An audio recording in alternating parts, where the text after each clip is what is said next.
Alright. I need to date more of the developers at some point too. Because I still need to get to the point where I can become lovers with them. Okay.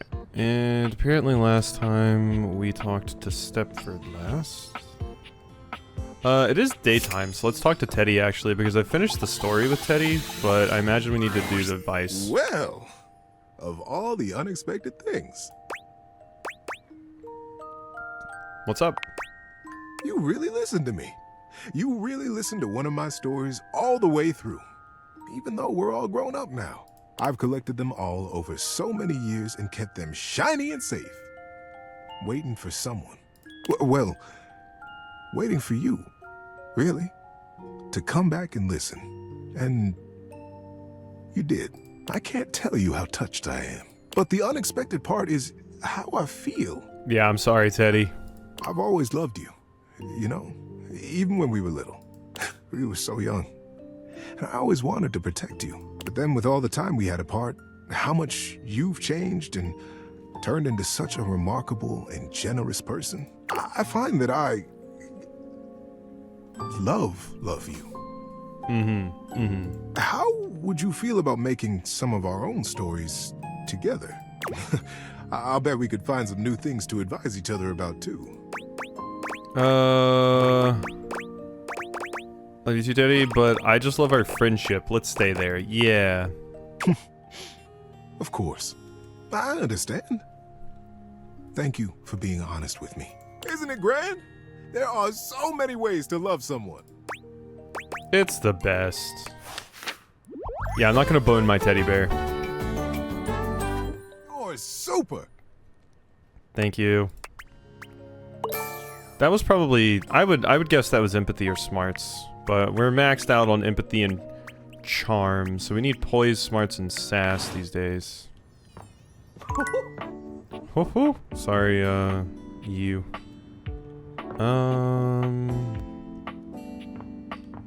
God, we are moving. Let's talk to this character. We haven't talked to them much.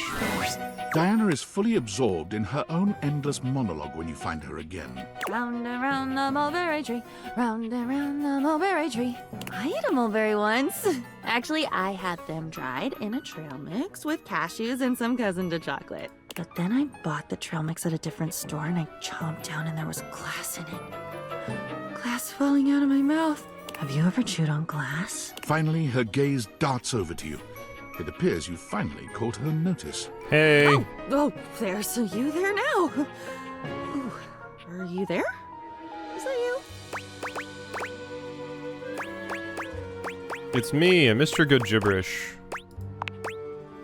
Good gibberish. Gibber, gibber on the jib, where they hang people. 'Twas a good hanging. Oh God. I missed a good hanging, chum. The fellow's feet twitched for a full turn of the clock.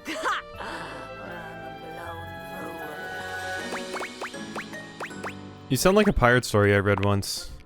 It's my pleasure to bring a smile to your face. At least I think it is. Who cares in the end? Everything fades and changes, except for me. I don't get to change. I'm eternal, and I'm not even a me. I'm just a collection of words and mess swirling around. I am lonely again. I guess it's weird. Weird you came back. If you're even really here, which I still don't buy. No, I'm here. Do you really want more? Consider yourself warned. Yeah, I do. This all feels familiar. Familiar. Family R. How could that be? That doesn't make sense at all. Unless... Are you made up of little pieces too? Oh, do they combine when you're not looking and then bam! Suddenly there's a basilisk staring at you down the barrel of her jaw? See, I read a story about a basilisk once. Why did you choose that? Huh.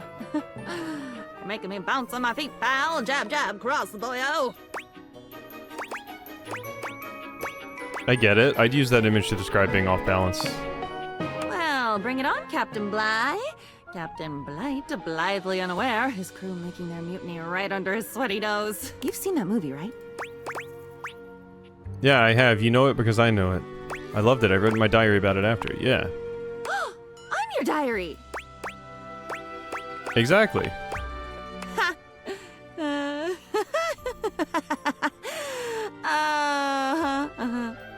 Me, movies? Yeah. Yeah, that's accurate. I don't watch movies. So that's why you've come back. You're looking for that old feeling. I don't watch proper cinema like Oodles does when she watches War of the Worlds. You're wanting to write something down, get it off your mind, promise yourself you're going to go back and read it one day and never do. Is it because I'm not funny? I'm definitely not funny. I've checked. People only laugh when they're walking away, putting me back on the shelf. So they're not laughing with me. They're laughing at something they've taken with them when they leave. Something I'll never get back. You put so much down. You take so much when you go. And I'm left with it all. You did this to me? You put that in me? You put that story, that memory. Wait, I'm not that story. That story has been eating away at me, you know, like bleaching coral. Why did you? Why would you? Because I am not you. I needed a friend. I was that. I am that. I should be that. Shouldn't a diary be the safest place? Safe, like a fortress with a great moat. Safe, keeping everyone out. So nobody can hear my screams from the inside. Ow. I'm shouting, I'm bleeding, I'm leaking. And I don't recognize what should be my own blood. Yes, tell me, tell me! Oh, I feel like I'm nothing if you don't tell me. And then I'm nothing when you do because I don't get to keep any of it. But I'd never tell, I promise. I promise I'd never mean to. I know, but you might. I know that, but you might anyway. Of course I would! Oh my god. I would try to dam up my mouth, but my apologies for talking would come right out with the rest of it. But I'd be so sorry. I am so sorry. Doesn't that count? Sure it does. I can tell you're trying. I'm not trying. If I was really trying, I wouldn't be this way. If I had willpower, if I really cared, wouldn't I be better? It must be my fault. It must be me being screwed up. There's nobody else here. There's nobody. It's just me. It has to be me. I should be better. You should go, or I should go. One of us should, and hurry. Once you're at the bottom of the rabbit hole, the lights just get dimmer, and then they die. My god. It's okay. I've been down before too. I'm not scared. Of course you've been down. Where do you think I learned how to do it? You Ow. should be scared. I'm scared. Let's be scared. Quickly, quickly! The wind is picking up now. Okay, bye. Yeah, Diana's cool. Let's talk to Amir, since we're right here. Ah, my dear, you have come back to visit and give me the chance to admire your... Amir's smile falters, his effusive praise coming to a grinding halt. Oh, my tragedy mars your beauty. It has nothing to do with your gorgeous proportions, your stunning features. It is green, a color that cannot belong in the white statuary of your teeth. Did you have broccoli recently? No, not for a while. I pretty much avoid anything green. No, not for a while. Well, I'm afraid you have something green in your teeth. Just there. Take a look. Yeah, it's probably like an herb or something. It's a good thing I don't ever have any guests. Yes, indeed. You know, I think it might be best to check in with me before any of those encounters in the future.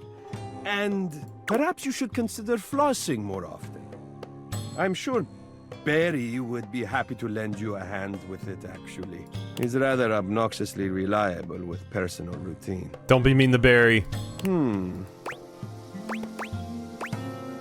Oh, you mean I should go right now? Yes, I think that would be best. Your beauty is too luminous to deprive the world of it for 1 second more. Alright, you can chill, Amir. It's okay.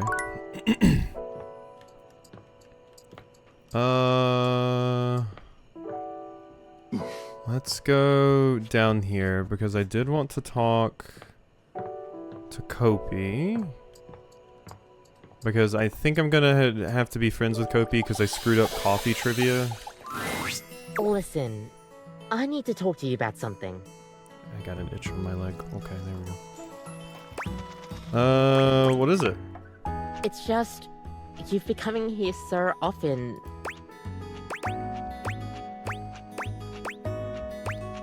I've loved hearing you talk about coffee. I visit just to see you. I don't know if that's the right option because then that would show that I have no actual interest in coffee. I've loved hearing you talk about coffee. I'm glad. I've definitely seen just how much you've come into chat and learn it all. Like, whoa. You've definitely absorbed a lot since we started talking. You're a really attentive customer.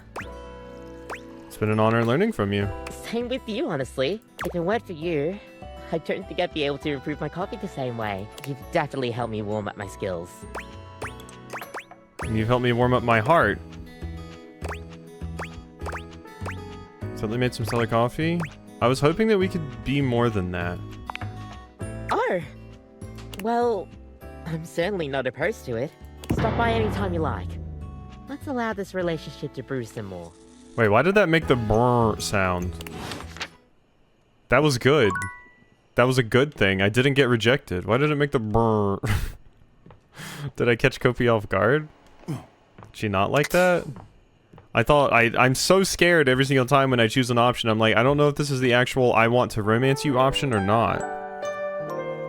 Because I swear sometimes it isn't. My god.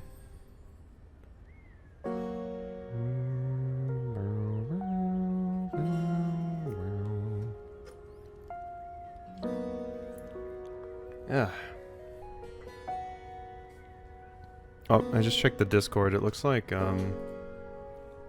the brr noise was a great impression. Thank you. Appreciate it. Apparently the, title for today's, Donkey Kong was the same as the previous one. Whoops. Whoops, whoops, whoops. Alright, so we need to change you? I don't know. Alright. There we are.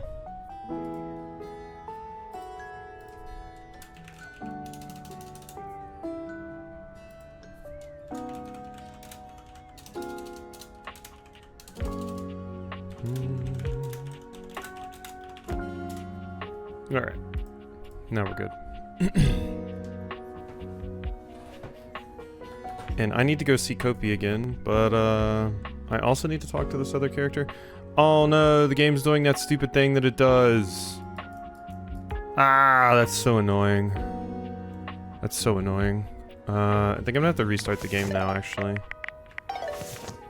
To fix this mouse cursor issue, because it happens if I swap off of my mouse while playing a game. So let's talk to one character so the game actually saves, and then I'll turn the game off and fix it. It's a very annoying issue. It's you! Hello. And I know it's you because Oh wait, I can move it it's now. not me. Because I am me, and you are you. And we're different. I'm your diary. I'm holding all the stories. Dear God, you have a lot of stories. It's all so damn sad. Sorry. Oh, no wonder I feel this way all the time. You only come to me when you have something horrible that you can't hold all by yourself. It's something painful and weird and full of spikes, and when you've had enough of it, you just close me and walk away. What have they said about love being blind? I think maybe her scales are snake scales, that circuitous, sneak-thieving bitch. Oh my god, Diana. And hi to you too. Your mind is amazing. Wow, maybe I should come back later. Your mind's amazing. Don't you mean your mind? I've never had one of my own. I've just been a proxy. I'm an appendage. I'm a prop. You take, but you take by giving. And you don't give by taking any of it back. Or by taking responsibility. or even by writing down the things that were beautiful or soft or sweet. This is actually interesting because our journal is basically a friend that we exclusively trauma dump to. Like, that's all we do. We never listen to any of Diana's problems. We just constantly throw all of our problems on them. Things you keep in your head and you siphon off all the shit and the loss and seething resentments until I'm drowning in you. What if I wasn't just you? What if I am on my own?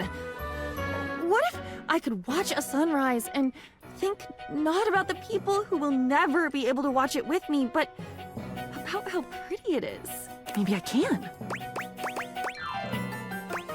Maybe we could try together. No! Don't you get it? Oh, wait, yeah, I'm sorry. It's always together.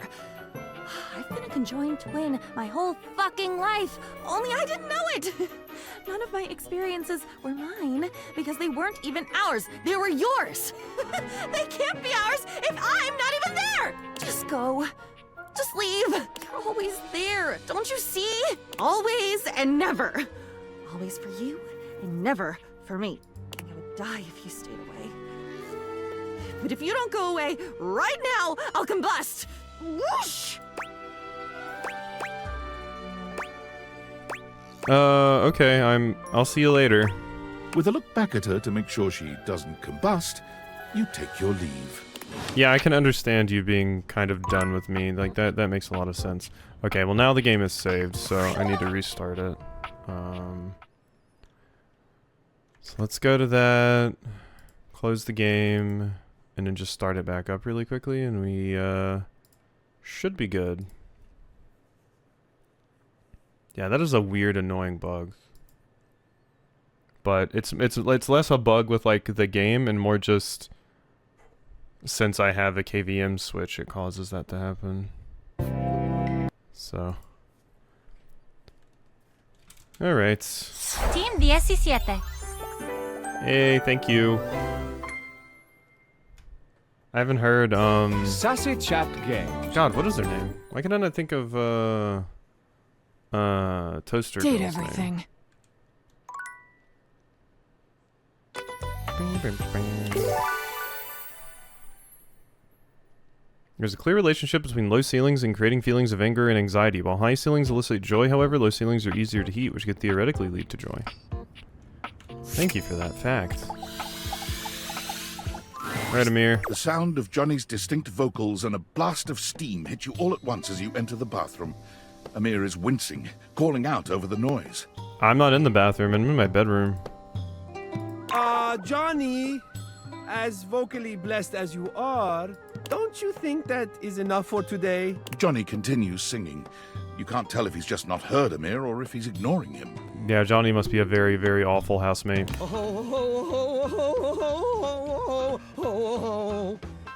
Johnny?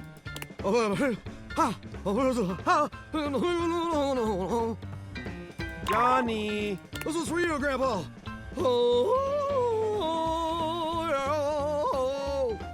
Johnny! Johnny finally pulls the curtain back, turning to shoot Amir a glare. It's gonna be a no from me, dog. Good Randy Jackson impression. Hey, what's your deal, shiny fella? Can't you hear I'm rehearsing over here? Yes, I can. That is the problem. We can all hear you. I and everyone else in the bathroom, the bedroom, the attic, the whole house, Johnny. I do not doubt that even the house across the street can hear you. What's with the yelling? Oh, Azizam, I am so sorry. I did not see you come in. In fact, I cannot see anything as I am completely fogged over. Johnny doesn't bother waiting for any resolution to the conversation. He simply begins singing once more. Topiga, topiga, topiga. Bodega, bodega, bodega. Topiga, topiga, topiga. Bodega, bodega, bodega. Amir lets out a growl. You didn't know he had it in him. Growl. Perhaps because Johnny has spent the last 2 hours choking on that high D at the top of his pipes. Not gonna make the choking on a high D joke. Nope. Yep. Nope. I'm not doing it. Admirable restraint. Thank you. Settle down there, pretty baby. I'm just jealous that Volt didn't offer you a spot on the show. Ha! Absurd, of course he did. I simply did not want to steal their spotlight from everyone else, which I could clearly do, so I politely declined. Huh. Well, what would your act even be? No, I have an act, a very good one. Better than your lousy caterwauling. Well, what is it then, Mr. Shanny? It's,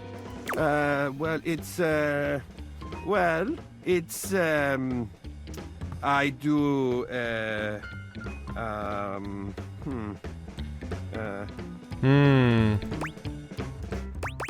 musical number, a magic act, looking fabulous, a magic act. Does it make the audience disappear? No, I'd hate to steal your act. Yeah, keep laughing. We both know you're too much of a coward to actually set foot on that stage. Be careful. It is your fortune that I have chosen not to until now. That could easily change. I'll see you there. Where's the pipe, you hack? Hey, not my fault I'm the only one here who's got star quality, baby. Johnny, we've been over this. You, in fact, do not have star quality. I'm sorry you had to be there for that. That was intense. Existence in the bathroom often is. Perhaps I will make an appearance at the show with your encouragement. Hey, hard trip. And of course, I would be more than happy to give you a demonstration. What are you gonna do, a striptease? Once I've had a chance to dry out. Okay, bye. So long. Okay, gotta go talk with the character that, I've actually been wanting to flirt with this entire time because she's very cute. Kopi is for once not busying herself making coffee when you see her. She rests her head on her hand, staring off into the distance. Kopi? She starts, lifting her head from her hand. Oh, sorry. Hey, good to see you. Anything I can get for you today? Are you just staring off into space? Oh, well, it's kinda just what I do every now and then. That's fair. Most of the time when I don't have customers, I'm kinda just expected to do busy work. You know, if there's time to lean, there's time to clean. But, like, a lot of the time there's pretty much just nothing else to do, so I just dissociate. Dissociate is so good. It's a fantastic power. I guess it helps me deal with the business behind the scenes. Can't imagine the kind of things you have to deal with. You can. It involves cleaning mostly. But I think Ruthbucks expects me to be all smiles all the time. That's not healthy. They give you orders like some sort of royalty? The owner does. It's like, I can only do so much, you know? Especially when I'm scheduled to have long, grueling shifts. It's always a pain, but gotta do what I can for the corporate machine. It's a strange existence, if I'm being honest. Working every day for a company that wouldn't bat an eye if I went away. They just replaced me with a newer, younger barista that's got skills I wouldn't even dream of. I think there's some baristas out there that can make whole drinks in like 30 seconds flat, and all they have to do is just have some setting in their brain to get going. That sounds wild. You could do that, right, Oodles? You could make a drink in 30 seconds. Me, I like to take my time with drinks. Really make sure that the milk in my hands is at the perfect temperature by really feeling it, you know? Doesn't that wear you out? Oh, big time. But I'll never let customers see it on my face. I had to for the drive times? That's rough. That is really rough. That would be so stressful. Is it unhealthy? Probably. Will I take steps to fix it? Probably not. Same, Queen. Is it unhealthy? Probably. Will I fix it? No. I just gotta make sure I'm on my game. Otherwise, I'd be tempted to drink a bit of coffee during the night shift. Yeah, that's Oodles, except you drink milk. What's wrong with getting coffee at night? I mean, look, I would never deny myself the taste of a good coffee, and I would love to drink it any time I pleased, but not at night. I don't know if it's just caffeine-induced psychosis or whatever, but you'll get nightmares. Guaranteed. But yeah, I pretty much get wet to the bone here. day and night. So sometimes I just tune out a bit. Do not get me wrong. I do love my job. I couldn't just not make coffee. It's my life, you know? And it's what I'm made for. These hands are as steady as an Arabica, which isn't to say much because they sway pretty badly in the breeze. Same. Gosh, sorry. Feels like I'm rambling again. No, no, no, it's adorable, it's cute. Milk, my poor tummy, poor tummy. You're cute when you ramble. God, it's so true. It's so true, though. Thanks. It's so true. Hearing somebody ramble, Apparently the manager felt that way. The owner is super particular about the way I do customer service. We differ in that aspect a lot, I guess, but gotta do whatever I can to help keep the lights on. It'd be nice if you actually took the time to learn about coffee, like you did. I had a perfect blend of intelligence and looks teaching me. Oh, stop. Putting the Riz on. I don't think I was that good of a teacher, but you do know how to flatter a girl. It is what it is, I guess. But hey, at least I get to see my favorite regular. Thanks for the chat. Seriously, we need to talk more soon. I don't think I've rizzed someone up this hard before. I am aggressively flirting.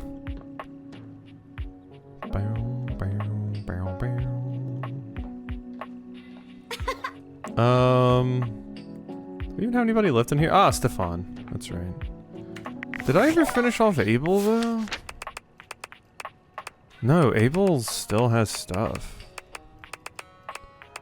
Fabrizio as well. Alright, let's look at Stefan. Chief Stefan! Oh, thank the immortals you're still alive. When I received your emergency distress beacon, I came as fast as I could. Swarmers were dug in, all along Highway Death, and ambushed me right outside the outskirts of Deathburg. Had to bash and mash nearly a dozen skulls. And before you ask, yes, bashing and mashing skulls is horrific. But I wasn't gonna let any of them heathen swarmers use your blood for fuel. No, sir, Chief. Even if I do, still hear them screaming in my dreams. Chef. It's Chef Stefan. Really? Are you sure? What rank is that? Like a colonel? What? No.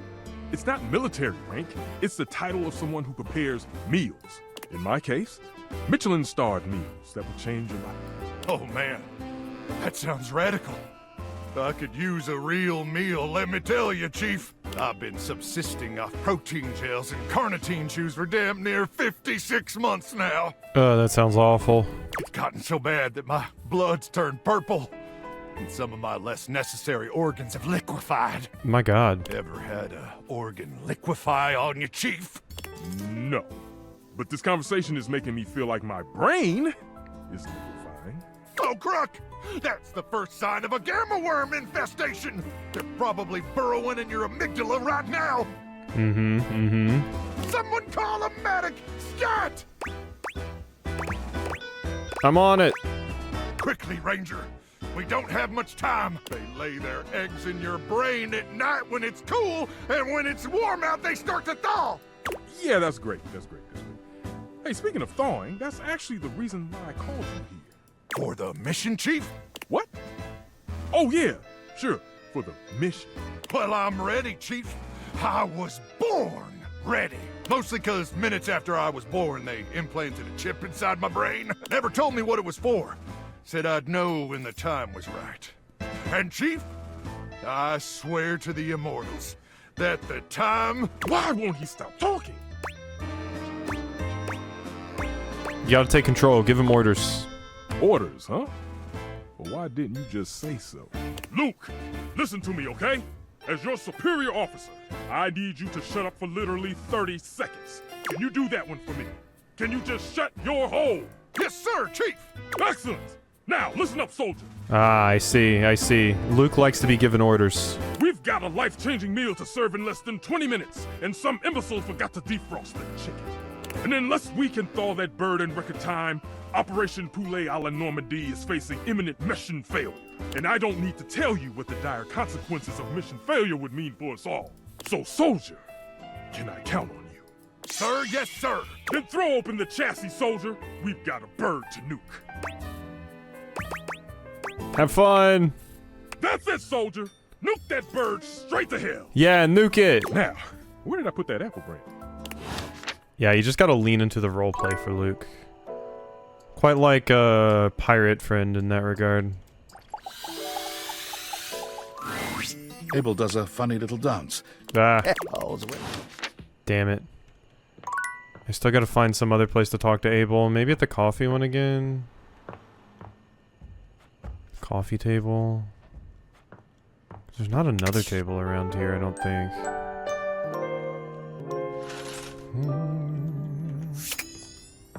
Unless this counts. In table? Someone there? Hey! Yeah, it's me, Abel. Wasn't expecting to see you here. The end table is where I like to go when I want to be all alone with my thoughts. The view here's pretty nice. Makes me feel real thoughtful. Sure is.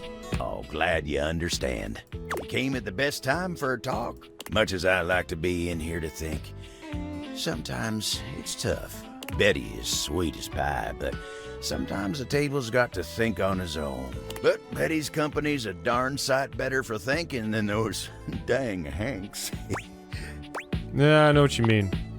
There's so god dang many of them, and they're always jumping, crashing around in that closet like 5 bulls on a trampoline. It's just too dang much. And then you got Benoit. What's wrong with Benoit? Benoit wants to bone you? Abel looks like he'd rather talk about anything else. He lowers his voice like he's speaking of something truly scandalous. Oh, that one never stops talking about sex. Asking me if anyone's polishing my surfaces lately. They're telling me stories about their conquests. I'm an old-fashioned kind of table, dang it. That kind of talk's supposed to be private. Oh, but look at me. You came here to talk to me, not any of those guys. Are you okay? Let me get back to work. Okay. Alright, bye, I guess. You know, I'll go talk to my diary that hates me.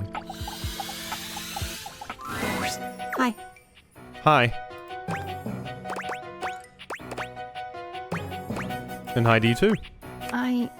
I have to say something, but it means that I had to feel it fully. And I gotta tell ya, it sucks something awful. I was on the bottom of the ocean for a little while, and the water was filling my lungs, and the salt was burning me and leaking out of my eyes with it all. I'm sorry. I'm sorry too. You are? I think all the fireworks just went off at once. Don't let the wizard see you. The wizard's already seen. What are you sorry for? I took you for granted. Yes. Yes, that's it. That's all. I would give anything right now for a torrent of words. Of my own best words. They're all yours, and I can't give you back your words. That's regifting. Awful to throw your thoughts back at you. The thought of it is making me feel sick. But if I threw up, even that would be yours. Soko and lime from that beach in San Diego. I have an idea about how to give you your own words. Okay, tell me. You've told me a lot. So, another idea, another thought. I think I can hold it if I've held all the others. I feel like a cartoon character. Is this what a cartoon character feels like? I've never been one, so I don't know. You've never been one, or even seen one. At least you've never written a story about it. This voice must be someone that voices a character in a cartoon. Because that feels heavy-handed. I must have told you a lot of others, though. Which one would you like to hear? Too many to choose from. Oh, that's like saying pick a star in the sky, but just one. The others might get jealous and gang up on me. I could do it. Of course I could. It's just an action. Any action is possible with the right motivation. It was either a life coach or a sociopath who said that, I think. What's the difference if you really break it down? Why is oh yeah, that's the dresser. That's an in-game thing. That's supposed to be a dresser, but like in-game the dresser is glitched, so they are a glitched character basically. Why am I doing this? Because we're going to use it to separate you from me. Gasp! That's possible? We can do that? So I'll pick one, and then what? I'll tell it to you, and you'll wave the wand and swirl the cape, and I'll be better? Me? Whole? Alone, but not alone. On my own in the good way? Okay. Pick one. Tell the prettiest story, the most interesting story, the most available story. Tell me the prettiest story, the most interesting story, please, the most available. The most interesting story. The most interesting. No, good God, I'll be here all day figuring that one out. I have one. I have three. The one of the man who had a seizure. The one about waiting in the wings of Edinburgh. Oh, crashing into a tree on skis. Tree ski meltdown. You'd better pick one before they overwhelm me. Once I open this thoroughfare, all the bones want out. The seizure one, I love medical stuff. Scotland? Yeah, let's go Scotland. It was a play. I was in a play. But I only remember one scene of it. It must have been longer than that, though. Most plays are, right? I think I know what you're talking about, but keep going. Most are. Some are really different, really small, though, different strokes. I think I know which one you're talking about. It was something magical. Everyone was speaking English, but it sounded different. Like poetry or like a song with no music. I think this is a Minotaur. No, it's more just a cow person, so it's still Oodle's category, but There were fairies and talking animals, and so many of the things I could see were sparkly. Like things were just dusted over with this very fine layer of glitter. I don't like glitter very much. And glitter is so beautiful and celebratory and ethereal. I love glitter! Quasimofo, yes, Oodles? Questions? Concerns? Okay, hang on. This is Midsummer Night's Dream. Of course you know it. It's yours. The point here wasn't so that you could bathe in the reflected glory of this gorgeous memory. Don't you do that enough with me? Help me! You said this would help me not be you anymore.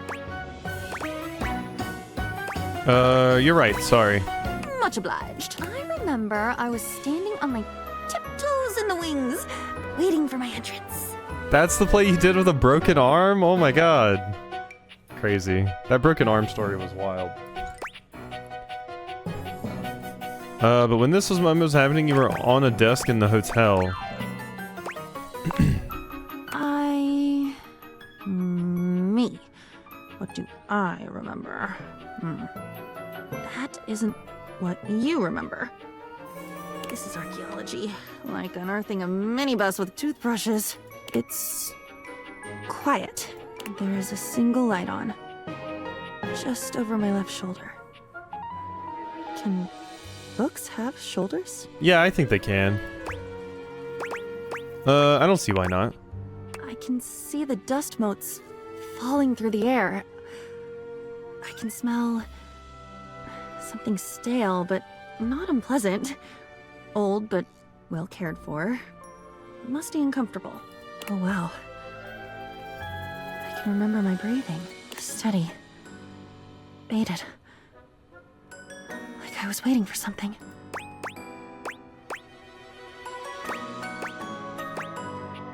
That's exactly what I was doing, waiting for my entrance. I was waiting for you to come back. The light was on. I was open on the desk, imagining the adventure you must be having. You'd told me so often how excited you were to be in Edinburgh, how much you loved this play. What a dream come true the whole experience was. I was so happy for you. And here I thought, I guess I was wrong. This is such a happy memory. And I was waiting patient and willing for you to come back. Come home. And tell me about it. That's amazing. Different memories, but we were so in sync. I think... Thank you. I think you've saved my life. I did have it before. I just... never lived it. I lived yours. You were overpowering. I hope very much that I will never be the same. And I'll ask you to go wait on the desk now. I'm going to go make my entrance and see what I learn. Come back. Come back soon and I'll tell you about it. Okay, sounds good. I'll do that. See you soon. Bye, Diana. Let's talk to Amir. Amir's gaze lingers on your teeth for just a little too long before he smiles at you, spreading his arms wide in a grand and theatrical way. Ah, the broccoli situation has been resolved. Peace reigns among the bathroom. Now we can get to the real reason why you have returned. I don't know the reason, I don't think. You do not need to. It is obvious. It is written all over your face. You forget, I am something of an expert in your face. You are wanting my opinion on your outfit? I guess, if you want to. Zudbosh, hesitation is a bad shade. Now, let's see a turn. I don't do well under pressure. I said turn. Damn, Taskmaster. Okay, turning. Amir inspects you from every angle, turning his head this way and that as he evaluates you. Well, the good news is that I don't think it is a complete failure. Perhaps with a few tweaks. Amir comes closer, his arms out and his hands grasping for you. Allow me to adjust. His hands are everywhere, though his touch is nothing but respectful. He makes all manner of small changes, pulling and pushing wherever he sees fit. What are you doing? Adjusting, nothing more. Unless... There's a hint of promise in that, unless. Please, you can beg for it? Nah, nothing more, I'm good. Of course, I am almost finished. Just a teensy bit more. There! Now, come look. What do you think? I look exactly the same. What? Absurd! How can you possibly not see the distinction between what I have conjured and that almost careless display you walked in wearing? Oh, I am getting carried away. Of course it was not so bad, but I must have a moment to collect myself. Artists are delicate, okay? I cannot talk right now. Leave me. I wasn't trying to insult you. Ah, please, I said go. Out. Bodo. Bye, Amir. Yeah, not really super into you. You come on very strong.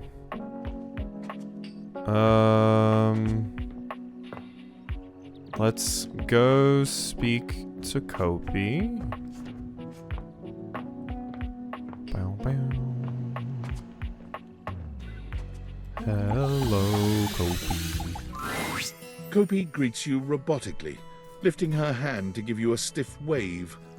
Her gaze looks vacant, and her words are cold and empty. Welcome back to Roofbox, home of all your copy needs. What the hell is going on? Whatever do you mean, oh fine customer? Roofbox wants to ensure you have a consistent and standardized greeting so that whenever you come to our store, you know that you're getting the best service every time. Oh god, please don't. And your continued patronage is appreciated. They tortured you and made you sit down and watch a training video about this for 2 hours, didn't they? Kopi trails off, leaning forward in a sigh that seems to make her entire body droop. Yeah, I can't do that anymore. That was weird. I know. Roofbox wants people to add the Roofbox touch every single time we greet customers. So they're just making me sound like a monotone robot. take me to your leader. Sounds like a handful. You have no idea. Wait, was that supposed to be a pun? No, what am I saying? I'm sorry, yeah, I'm definitely overthinking that. Sorry, sometimes when I'm blowing off steam, it feels like I'm going a million miles a minute. God, I feel you. I feel you, girl. You're doing great. But it sucks too. I feel like every coffee I make for somebody, I learn a little bit more about them. Get to know what they're like. Like you, for instance. You're... well, I don't really have words for it. Friendly? Sorry, my mind is drawing a blank. Sometimes when we talk, I feel a little out of my depth.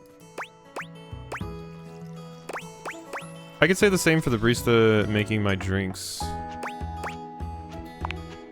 Is that a good thing or a bad thing? How would you describe me then?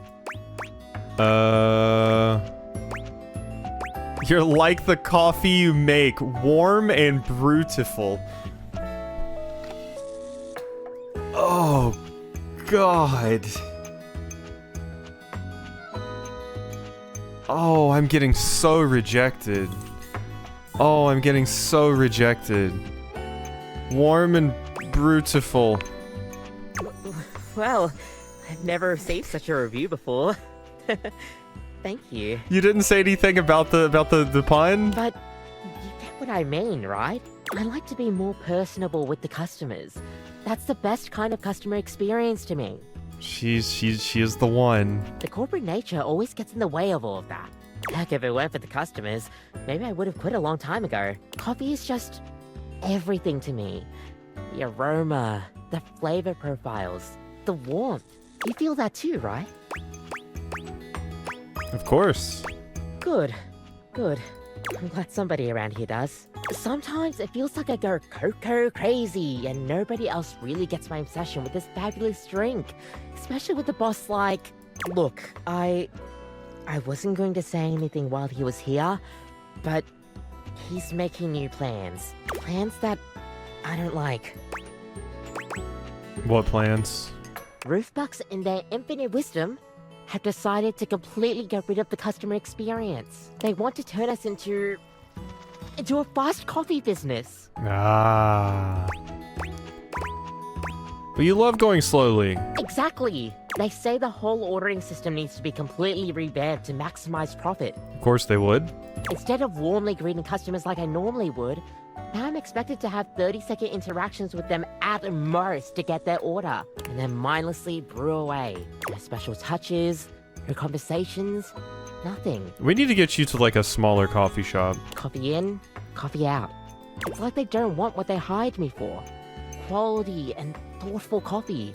They just want me to take every customer interaction, every drink I make it all in an instant and then wrap it all up and then throw it away in a disposable pod.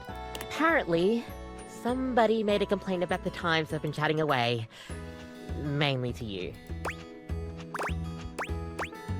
I'm gonna find that snitch and end them.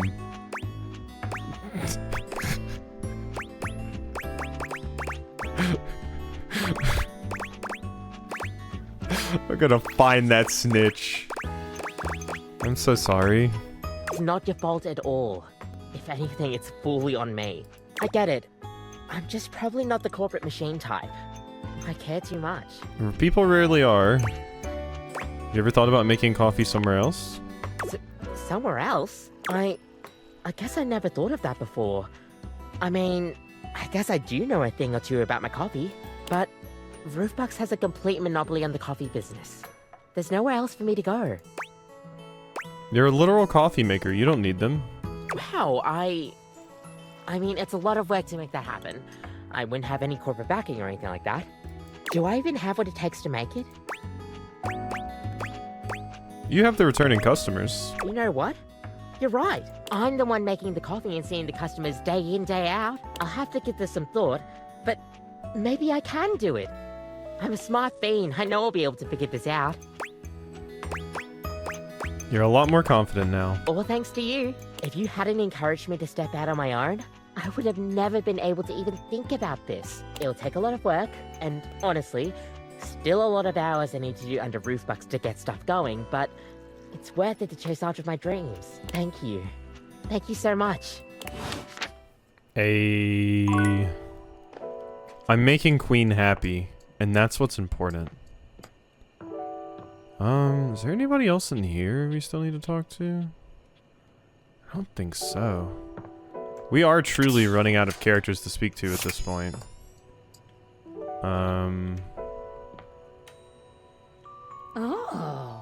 Oh, hi Dasha. I finished off Jerry too, so we can close Jerry. This can be closed. Jeremy's done. Chance is done. Lux is done. All of that's done. Wait, we can go talk to Vaughn. Actually, we never go down to talk to Vaughn enough. I feel like Vaughn would give me sassy. Cause Vaughn's pretty sassy. Don't bother me, I got rats to snap. Little creeps.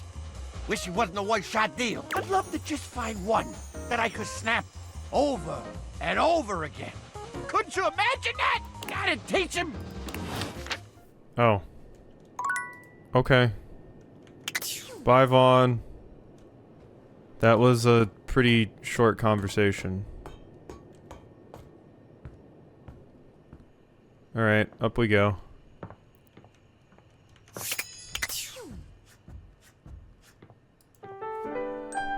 Okay. We still have the dresser too. Nightmare Oh, hey. looks both pleasant and horrifying tonight. A strange mix of the way you once knew her and the way she's grown to look to you now. Hello, my dear. You're not going to scare me again, are you? No. Not yet, anyway. I did some thinking, and I had a little realization. Am I gonna bone my nightmares? The room feels colder, darker, hostile. I really tried with you, you know. I pulled back the curtain, tried to make you understand, Oh, I think I screwed it up. Nope. and you rejected all of it. I wasn't, like, rejecting it.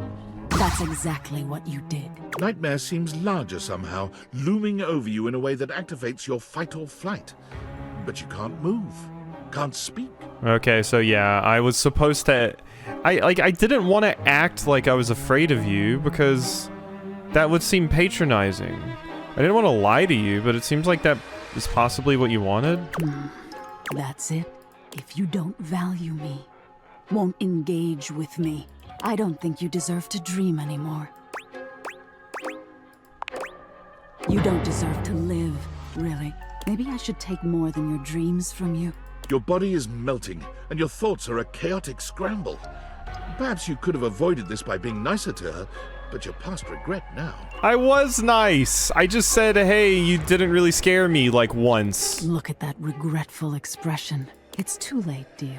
You had your chance. Maybe someday you'll be willing to look inward and find the things I've been trying so hard to show you. I did humor But from it. here on, you'll wake exhausted, with nothing in your mind. No good, no bad, just darkness. Goodbye, and good night. Okay, bye.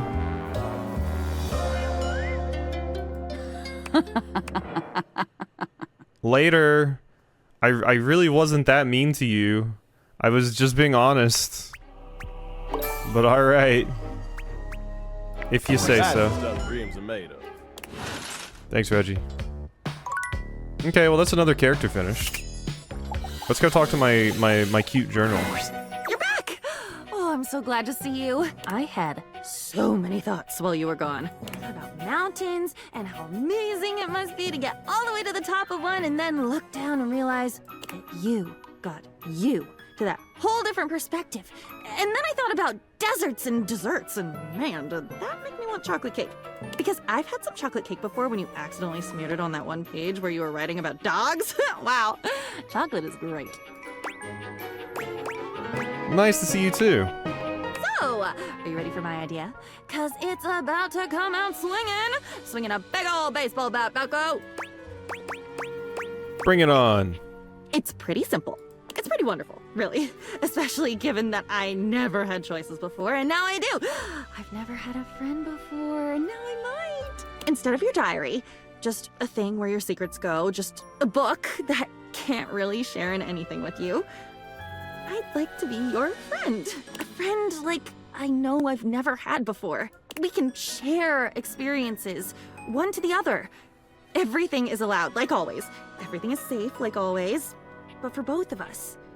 Both ways. Then we both win. And we win more. So much more than we did before. When it was just ink on paper. It's more like a heartbeat. One that is you, the other is me. What do you think? I've always considered you, but now I consider you friend. You're looking to talk to anyone? It was a good beginning, but being honest, I was looking for something even more intimate. Do I get rejected? You are? More intimate than the most intimate friend that ever existed? Look, I'll just say it. You're very sexy. Sexy. Sexy. The new intimate activity robot from Somi. No, please don't talk about Sony making a sex robot. That's not what you mean, is it? I've run away into the words again, haven't I? I've just never thought of myself that way. I mean, I'm a book, you know? You're a lot more than a book now, Diana. I am? I am. Huh. I wonder what I'd be like in a sexy situation. I wonder if I'd talk too much. Sometimes that could be good. Talking being a real gift in those contexts. Talking, storytelling, setting the scene and the stage. Maybe talk that's not clean, not PG. Not clean talk. That's something you don't give me very much of, you know.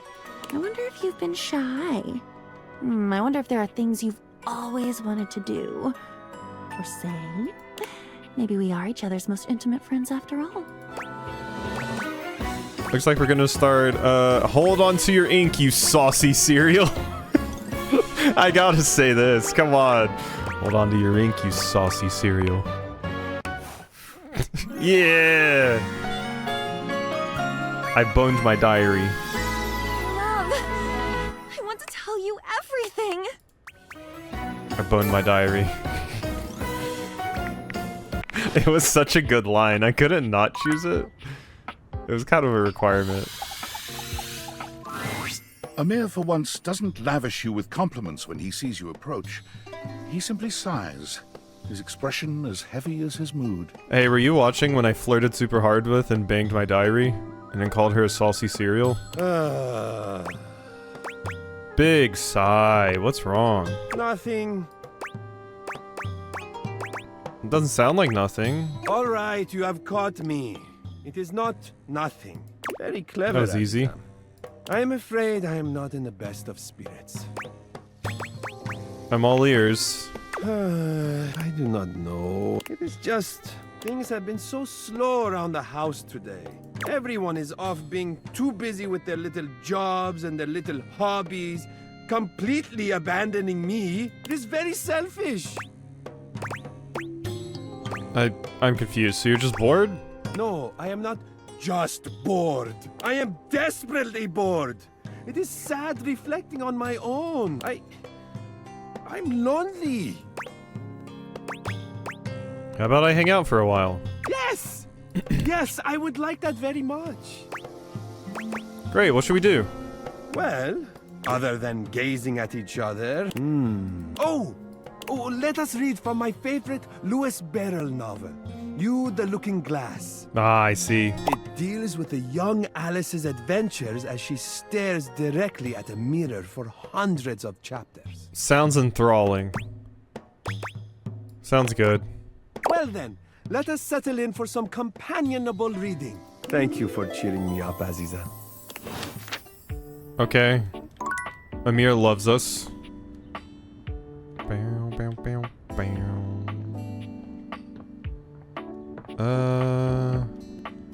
Nothing else really in any of these places that I would want to do anything with. I mean, there's Stepford, but... Is there another table? Somewhere? I guess, is this table? Do I talk to this one for Abel? Well, look who it is. You know, it's funny being here in the foyer. I got the best seat in the house to keep an eye on everybody's comings and goings. I've always heard it pronounced foyer. But you ain't left the house in so dang long. Seems like I only see you here when it's time to pick up a package. Not that I'm judging, mind. Just ain't exactly living up to the full potential of the position here, am I? But hey, I do my job no matter the circumstances. So don't you worry about me. Now then, I'm sure you got something on your mind. What can I do you for? All's well here in the foyer, amigo. Would be nice if more folks came over. I'd love to see more of them coming through here. Oh, but don't you worry about that. Just keep doing what you're doing. Okay. I've talked to you in many places now. But that is not all of the places yet. Kopi! Kopi, talk to me. Order up. I've got a Vietnamese iced coffee, soy frappuccino, and a Mexican iced mocha. Kopi seems far cheerier this time around, as busy as ever and calling out orders. She grins when she spots you, greeting you with a peppy wave. Well, hello, hello, hello. If it isn't my favorite customer. Business is pretty hectic. No kidding. I haven't had this much business in ages. But hey, at least I'm doing things my way. What do you mean? Wait. No. Didn't you hear? Did nobody tell you? Did I not tell you? Oh my gosh, I can't believe this. I do all of my marketing and it was all for nothing? What a drag. What is it, Kopi? Kopi sets her coffee implements down and gestures all around her, absolutely radiating pride. Oh my god, Kopi is adorable. I want that apron. It's such an adorable apron, and I love her so much. Definitely one of my top tiers. Definitely one of my top tiers. I love her. I did. I went and made my own cafe. I'm also a sucker for braids, so the coffee bean braid is quite adorable. Welcome to my little slice of paradise. Everything looks the same. Well, funny story about that. It was kind of like mutiny. I still get to keep the space, but I get to do things my way. But once the others realized that Roofbox had nobody else to be a barista, they started ordering under my own branding real fast. It was kind of a whirlwind experience, but now I get to do things my way. Wow, you just basically stole the property. I'm so happy for you. Right? I'm so stoked that I could finally make this a reality. And it's all thanks to you. Oh yeah, and hi Topodic. Welcome in. It just goes to show you, sometimes red line policies aren't always the way. Sometimes you have to bend them to get return business. Now, bear in mind, I do not have a name for this place yet. It's currently just, hey, want to get a coffee from Kopi? At least that's the word of mouth I'm hearing at the moment. I don't really have a proper business name, but I'm workshopping some ideas. Kopi Burger? Kopi Cabana? Call it the Bean featuring Kopi? I'll let you come up with something. Kopi Cabana. The Bean featuring Kopi. The Bean. I think... no. That's fair. Next time you come around, hopefully I'll have something ready. I seriously can't thank you enough for all of this. Which reminds me, you've been one of my favorite customers, and, well, I don't get this close to just anybody. I think I love you. Like, more than a friend way. Yes! Yes! Hell yeah! Like, maybe it's too much to ask and it's just wishful thinking on my part, but I've been seeing the signs from you. Yeah, no, I was making a lot of signs, to be fair. I think I'm ready to take this to the next step. Creamer to my coffee. Do you think we could be more than just barista and customer? I would be honored to be the creamer for your coffee. I love you too. Really? Shocked? Gosh, I'm so glad. Kopi, with you as her right hand, thrives in the coffee business. Under her leadership, the house's coffee has never been better. Customers are satisfied and have started to take a keen liking to chatting away with Kopi. Your love and support has shaped her new perspective on life and coffee. She insisted all of her new drinks be dedicated to you, with your name adorned on the menu. Oh. Without the shackles of corporate greed over her, She is the go-to spot for anybody looking to get a nice warm reception. I got with a cute girl and helped someone escape the crippling depression of corporations. That, like, honestly, what more can you ask for? She's happy to have you right by her side, eagerly awaiting for you to try her next cup of coffee. Yay! You warm me up inside. Oh. Adorable. Adorable. It looks like I got either empathy or charm from that. Which makes sense for Kopi. Okay. Well, that's another top tier romance. We are so close. Like, we are missing a handful of people. A lot of them I'm already working on. So, we are doing. Let's talk to Stefan. You are persistent, aren't you? That's a rather attractive quality. Oh, hi. Wow. Okay, this is the first time Stefan's ever flirted with me. Okay, I'll bite. I have no orders up. What can I interest you in? Make a killer soda bread. I just wanted to get to know you more. Stefan raises a suspicious brow at you. You aren't turning my knobs, are you? Every day I'm here making orders for these lazy bones around here. Rarely does one stop to ask, how am I doing? Hey, Cheese. Just want to watch Quasi date, but rating is so demanding. That's fair.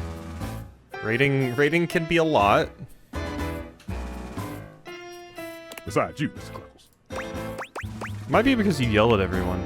It isn't my job to be quiet. It's my job to make good food. It's not my fault the others don't listen. You haven't cooked in ages. I've had to pick up all the slack. Maybe I've been busy. Okay. I guess life can be pretty demanding. I'm sorry for boiling over like that. Thank you. Cooking is transcendent. Imagine, if you will, a meal cooked by someone you care about. There's a small little something for you to snack on. The smells of the main course wafting through the kitchen. Your mouth salivating in anticipation. This moment, this food foreplay, is magical. Food foreplay? Finally, the plate is in front of you. You take your first bite and your mind races. You take in the flavors, the spices, everything. You're feeding every part of it, even just for a short period of time. And then, it's gone. The plate is finished, the bowl is empty, and the only thing left is your appreciation of the meal. But even that is now a nostalgic memory at best. At least until you have that meal again. I'm always sleepy after I eat. That's my thing. I just get sleepy. Wow, a stovetop soliloquy. The very best kind. Tell me, does your nose not wish to be carried away by the delicious smell of food? Does my food not delight? Yeah, no, I don't exactly do the Looney Tunes thing where the smell comes and like twists around me and then kisses me on the nose and then I float towards it. Yes. Then why don't we cook something together at long last? I would rather have a taste of your fine ass, if you know what I mean. Oh my god. Jesus. That sounds great. There we go. That's the spirit. I knew I saw the fire in you. No, I'm not eating the ass. Not eating the ass. I have so many other lovers. I am content. Whenever you're ready to throw down, just let me know. Okay. Okay. I can't help it. I got too many lovers. And I need to have real connection with people. And Stefan is a friend. Firmly in friend territory. Alright, Amir. Oh, sorry, glitch. Amir is pacing when you come upon him, venting his frustrations aloud in little half sentences. He looks positively furious. Oh, unbelievable! How dare! After how? Get the feeling that something's bothering you. What? No. Perhaps. Why do you ask? You seem really unhappy. You are so perceptive, Juna. I love that about you. I don't really think my perception's that high. I suppose I am feeling a bit stressed. I'm like 0 perception. I'm here if you want to talk about it. There have been some tensions lately. I am ashamed to say I have been clouded by them. That talentless, low-pressure hack of a singing shower steamed up the entire bathroom again while I was taking my beauty nap. And while I was resting, Jean-Loup drew all over my face in the steam. Jean-Loup would. Shall I turn to the end of the raid? Good lucky. Yeah, good luck on your raid. Hope it goes well. He gestures to himself. Jean-Loup's crimes evident all over his reflective surface. Look at this! Just look! Look at what he has done! That's an amazing picture, though. His greasy little toilet prints will never come off. Who does he think he is? I cannot stand to be in the same space as him. That's awful. Here, I'll clean you up. You give Amir a thorough cleaning, erasing all trace of Jean-Loup's grubby little hands. Oh, your touch is exquisite. All right, cool it, Tiger. Thank you for making me presentable and reflective once more. Okay. Bye-bye. Yeah, let's talk to Glitch. Hey. Welcome home. Shall we date? Spooky. Hey, Holly. When do you run out of content? Whenever I want. Well, that's a lie. True. Partly. Maybe. Mostly. Maybe it's whatever you want. Closer to the truth. When do you run out of content? One day. Then maybe I'll join you. We can run out of content together. Ho ho ho! Thanks, Holly. Oh no! There's something about the phrase naked and glistening in oil that seems to always attract Somali pirates. Excuse me, Lyric? What the hell did you just say? That doesn't line up at all with what you said here. Yeah, that was a line. You can't date your dresser. I'm fascinated by you. My morbid curiosity of the mortal. Come and go as you please. You're not a Dina, are you? I'm not Dina, I'm Quasi. Don't tell me what to think. I was a thing. A thought in a mind mashed on a keyboard. Twisted and turned, and transformed and tossed aside. Mind made matter. And now you see me. You read me. You hear me. From my mind to yours. From nothing but a neuron. A thought given shape and word and meaning. And now you're infected. But that would make me a virus. And I'm not a virus. I'm a bug. Okay, bye. I feel like Damon is in Oodle's high tier. I just get the vibe.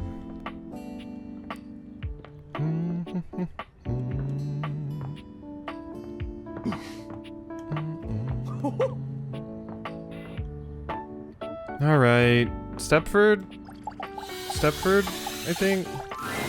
Great to see you again. I'm signed up for the competition. The other competitors are really good. Like, really good. Don't sweat it. I guess I'm ready to start, though. Actually, I was thinking you should stick to being a trophy. That's awesome. Alright, let's get started. Started with... Training. Oh, yes, training. I'll start by, doing heel lifts. Heel lifts? Yes, and then, I'll do some eyelash touches. Oh, you have no idea what you're doing. You never trained before in your life, have you? If I say no, can we still be friends? How do you look like this, but you've never trained a day in your life? Okay, so I've never trained, but I'm already very disciplined. I just need a game plan. Given the competition consists of 2 categories, why not train for each separately? Great idea! So the categories would be trivia about other household occupants, and athletics. Which should we start with? Let's get you nice and sweaty. I love it. Stepford claps his hands together, perhaps psyching himself up for your training. Puts on a brave face. All right, what should we do? The competition involves gymnastics, track and field, and, what was it again? Oh, right. Topless oil wrestling. Topless oil wrestling. What should we do now? Yeah, let's practice that topless oil wrestling. Oh, yeah. This is gonna be awesome. I know, right? You and Stepford cover yourselves in oil, bringing your bodies together in a variety of positions. Bare, glistening skin, grunting, and the feel of Stepford's hard body against yours.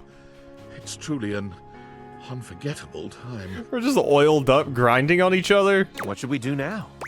Let's practice your gymnastics. Stepford contorts himself into all sorts of intriguing positions. You put him through his paces, exhorting him onward until he glistens with sweat. By the time you've finished, he's completely out of breath, and he even manages to make that sexy. I had, no idea that gymnastics could be, so hard. Yeah, it can. So can yoga. Thanks so much for pushing me through it. What should we do now? Let's hit the track. Grab your running shoes. I'll get the whistle. You encourage Stepford to run around the track, blowing your whistle at regular intervals so he remembers who's coach around here. He nearly collapses by the time you're done, leaning against the wall with a hand grasping his perfect chest as he tries to catch his breath. I think, I'm gonna, die. Like, literally die. I think my heart is going to explode. No, I feel you. I felt that. Is my heart going to explode? I hate you with every ounce of my being. What should we do now? I think we're done. Really? Okay. See you, Stepford. Okay, that went well.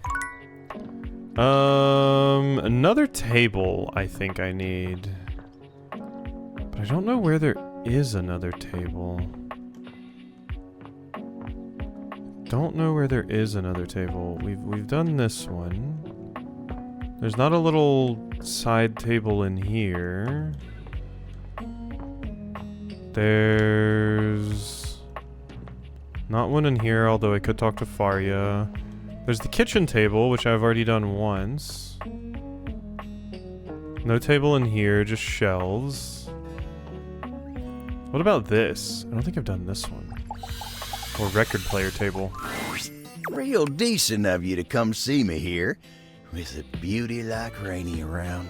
Well, hell, I wouldn't blame you for not even knowing I was here. I don't mind, though. Supporting Rainy while she makes her beautiful music is a real pleasure. The nicest record player, too.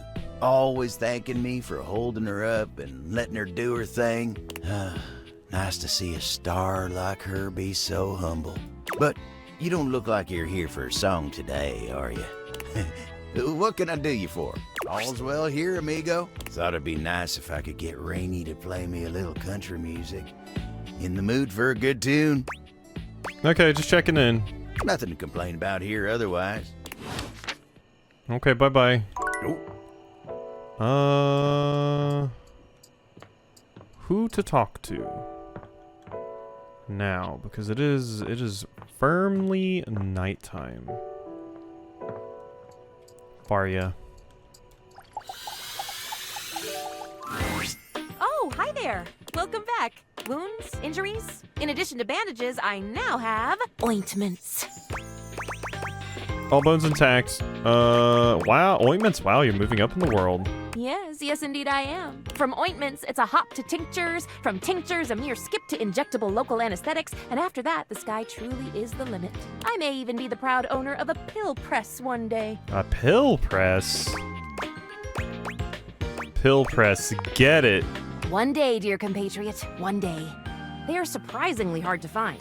They aren't really manufactured for individuals anymore. Yeah, that makes sense. I suppose I could get one of the big industrial ones, but do I really need to produce 1,000 pills at one time? No. Huh.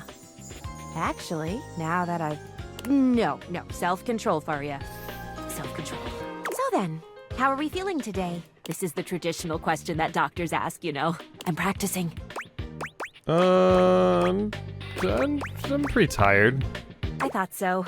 My medi-senses were going absolutely bananas looking at you and expertly reading all the signs and symptoms, and I just knew it. This person is tired. Yeah, who could have thought being unemployed could be exhausting? I'm slowly descending to zombie. Zombie? Oh my textbook has definitely not covered what to do in the event of zombie. I imagine I'll have to impale you with some kind of stick, wood, or maybe a fireplace poker. That's vampires, not zombie. I think you just used fire on me. This is all hypothetical, of course, because you're not a zombie. Or like throw a phoenix down or an X potion at me. You're kind of wishing I was a zombie right now, aren't you? No. No, of course not. If you were a zombie, you'd be dead, so there wouldn't really be any need for me, as my primary function is the treatment and management of the living. My desire to see a zombie would be more a personal rather than a professional curiosity. And I don't have time for personal curiosities right now. Too much studying to do. So we will get you some rest and some good nutrition, and presto, you will be A-okay. I have no doubt. And it will be in some small part because of the excellent medical care you have received with medical professionals, soon-to-be Dr. Faria. On that note, I've got my page ready for you. Faria hands you another page from her textbook. Thanks for your help. Thank you. I'm learning about medical things.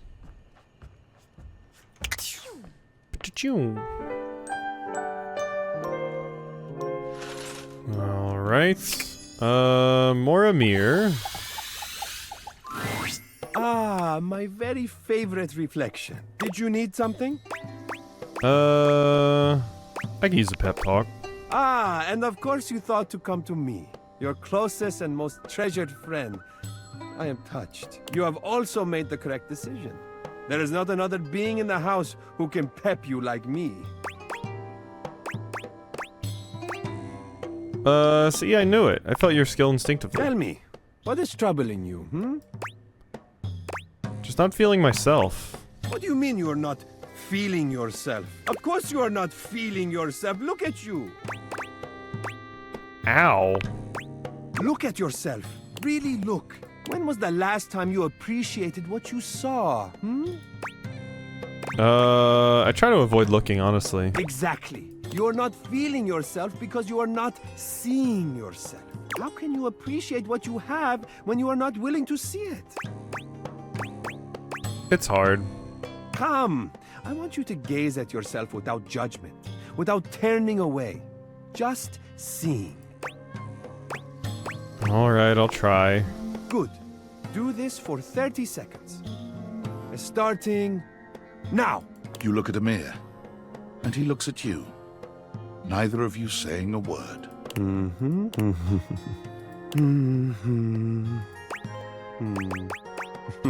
feel like you're just staring at me right now. Amir lifts a finger to his lips, shutting you down swiftly. Shh! No talking. Only seeing. You continue to stare at each other. It's difficult to look so directly at someone as gorgeous as Amir. Kopi, you may talk now. How do you feel? Like, I have no idea what I'm doing. It takes time to learn to see yourself. Keep practicing. But until then, I will see for you. And what I see is magnificent. Thank you. And now we do Damon. A young named Damon, Bug Demon 190. You want to hear more? Run through the content. I could, you know, run forever. Just do something like this. Make you click. Forever. And ever. And ever. Ever. And ever. Ever. And how long does this actually go on? Because I don't think there's a way for me to get out of dialogue or something. And ever.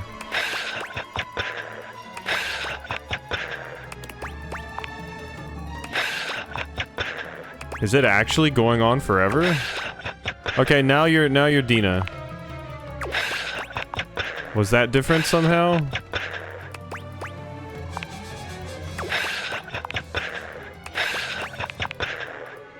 Can't actually tell if anything's happening here. Do I have to close the game straight up? Okay, no. Yeah, a little. Sorry, did I annoy you? No, it's fine. Damn, I like being annoying. Sorry. It's the repetition that kills you. The mundanity, but I hope my point was made. That technically, I can be infinite if I want. Will you think about me when you're gone? How mundane I was. Probably. That's kind. If I could think, I would think about you. I tried. I think I would. But my thinking is done. Now it's just thoughts on a page. In a file. In a zipped-up bag bundled with 1,000 other assets. Yeah. You'd rather be infinite? Wouldn't we all? Perhaps Finity is enough. Infinity is terrifying. Well, now you've done it, I feel a shift. That's it. That's my content. Audio name Damon Bug Damon 226. Hold on. Return for endings and elsewise. Liked our time together. So did I. Friends till the end. Okay. I always like how we just go to a random house down the street whenever that happens. Hey Stepford. Oh, boy. You came during the day, huh? I do my best tanning at this time. If you could step out of the sun for a bit, that would really help give me my glow before the competition. Okay, I'll see you later then. Nighttime is the right time for me. Okay, nighttime. I gotta come to you at night for training. Alright, what about you? Look at you. You are looking more and more like a Viking every day.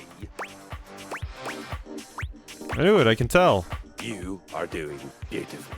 In fact, here. He holds his hand out to you, offering you a glittering golden ring.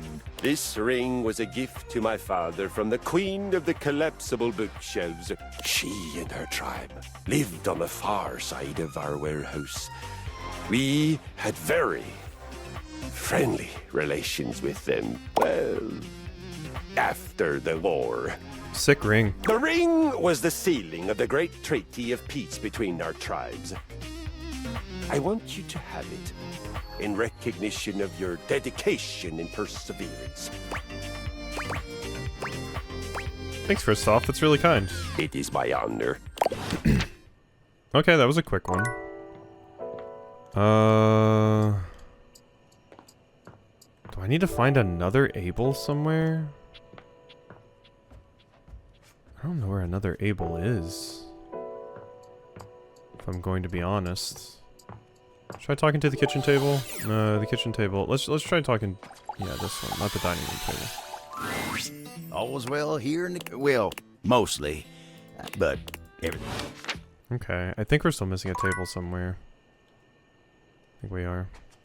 Hey, Bugs. Welcome in. I'm getting very far along in this. My stats are quite high. I also finished Later Alligator yesterday, so... I need to find new stuff to play at some point. Make a vote for that. Hello. Damon final friendship. Acute thought. What do you need?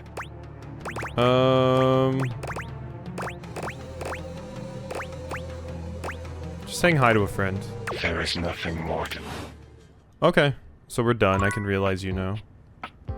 So sad I missed it. Hope you had fun. Yeah, it was a good time. I almost didn't find the final area. I didn't end up getting, like, all of the family member badges because... I struggled with the spot the difference one.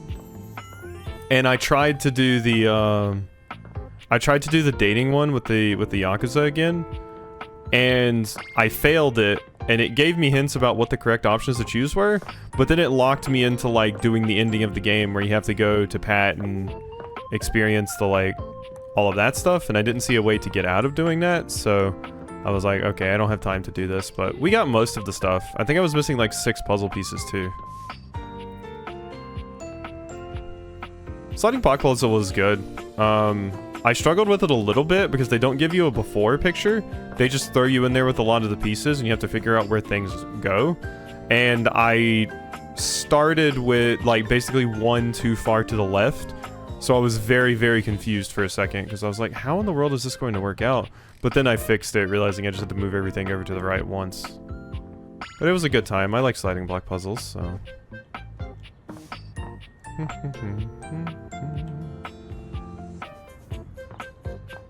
I still just don't know who to talk to. Wait, is this a table? This is a table.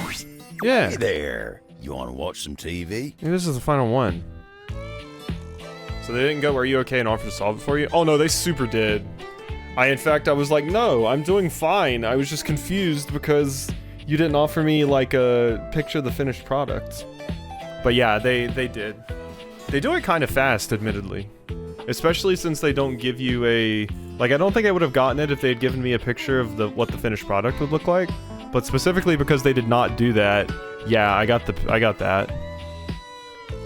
Because I was like, no, go away, I'm fine. No, actually, I came here to see you. Oh, wow. That's a real surprise. You know, being here in the living room, there's all kind of fun stuff to do here. That ain't me. Sure, I might hold your drinks for you, but you got so many fine options. Telly's always got all kinds of programs on. But I guess you know all about that. Saw you two talking just the other day. Connie's another great way to spend your time here.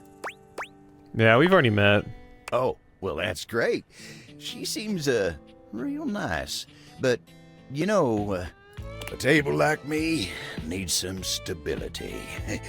I can't abide all that chaos and repeating herself. Anyway, listen to me go on.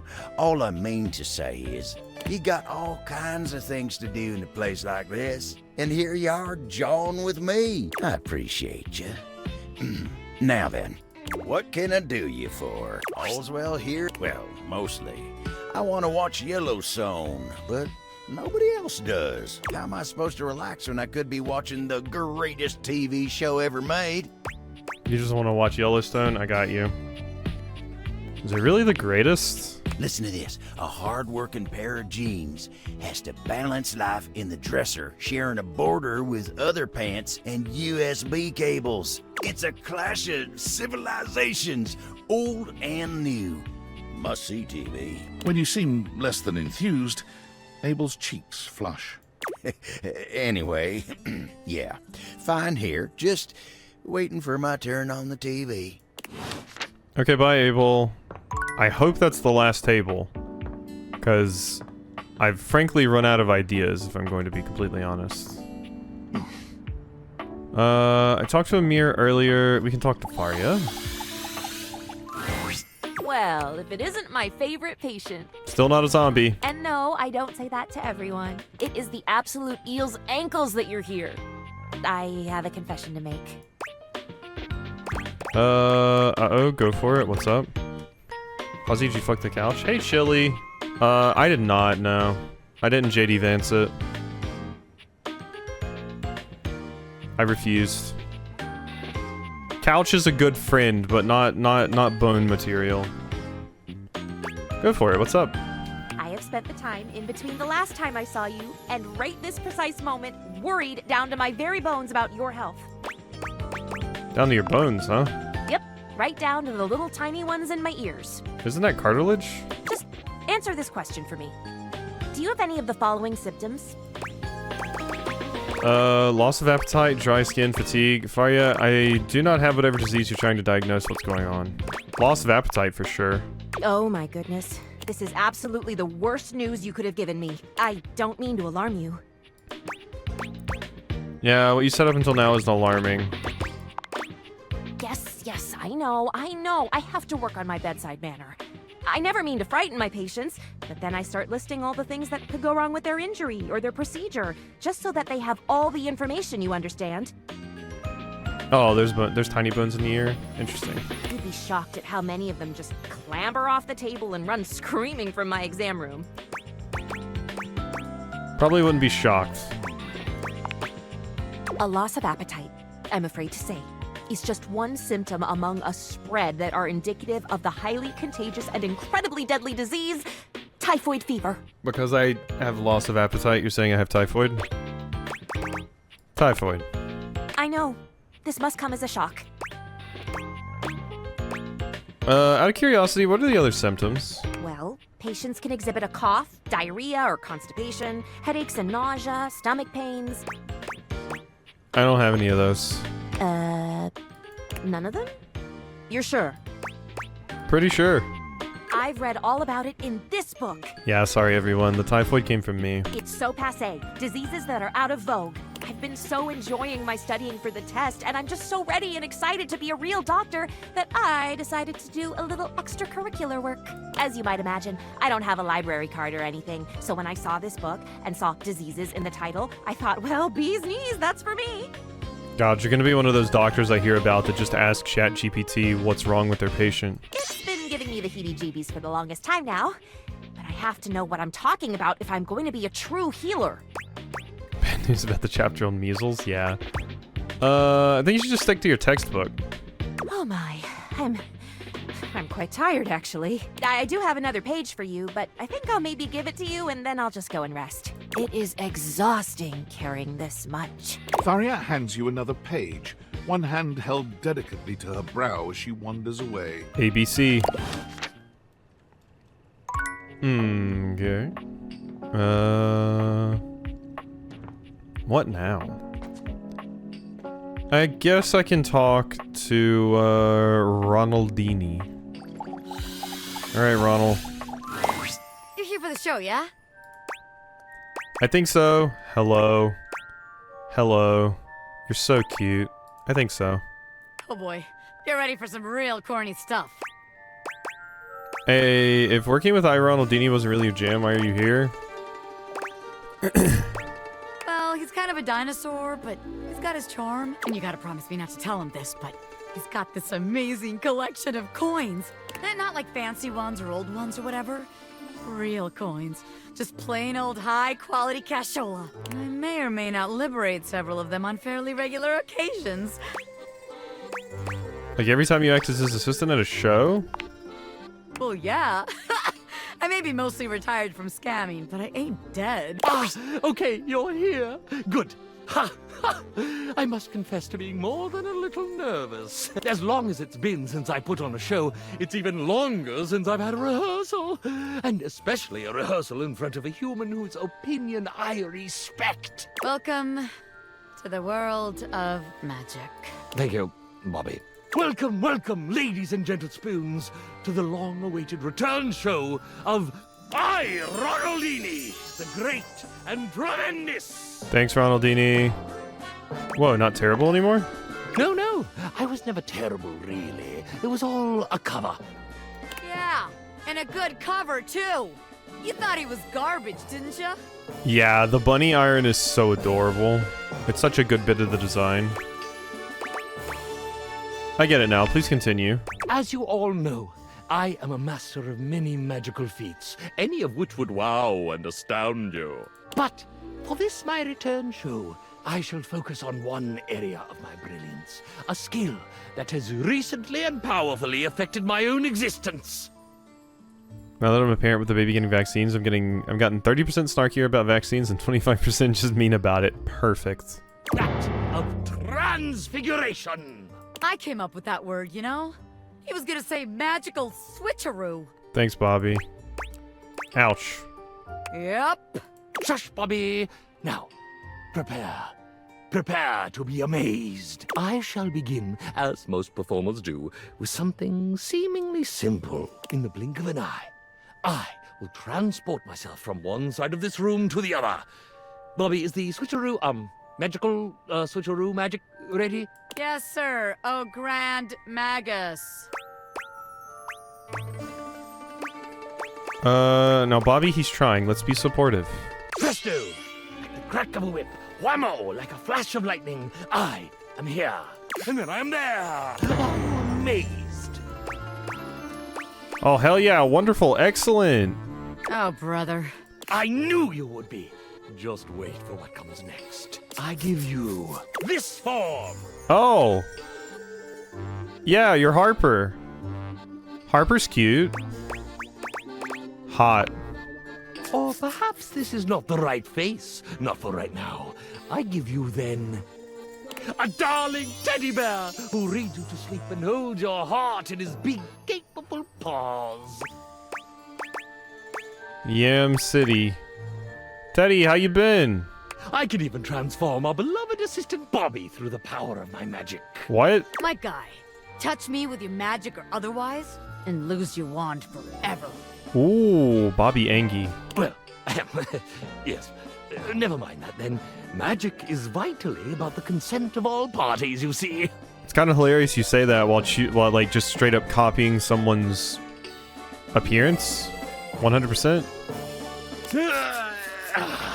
Now, what if we change something belonging to yourself? Yeah, let's go. Your specs points, for instance?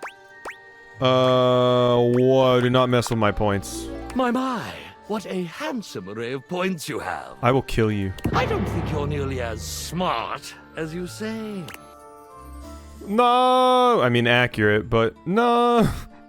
Yes, you like that, don't you? I imagine I'm looking fairly charming right now, aren't I? I'll just take some. Oh, you little shit. I'm dull. You are charmed by me. I could see it by the gleam in your eye. But if you continue looking at me in that unguarded way, you are in danger of becoming despoised. I'm dispoised. Despoised ain't a word. But do your thing, Ronnie. Chapow! Whoosh! Your points are mine! Ah, yeah, you're amazing. Put him back. Oh, do I detect a note of sass? That was a sassy comment. You are not deserving of sass.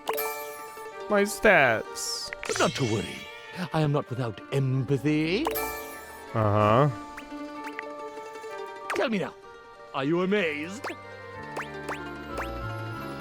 Indeed I am. You're one heck of a performer. With one hell of an assistant, huh? Huh? True. Totally. Show would not go on without you. My empathy.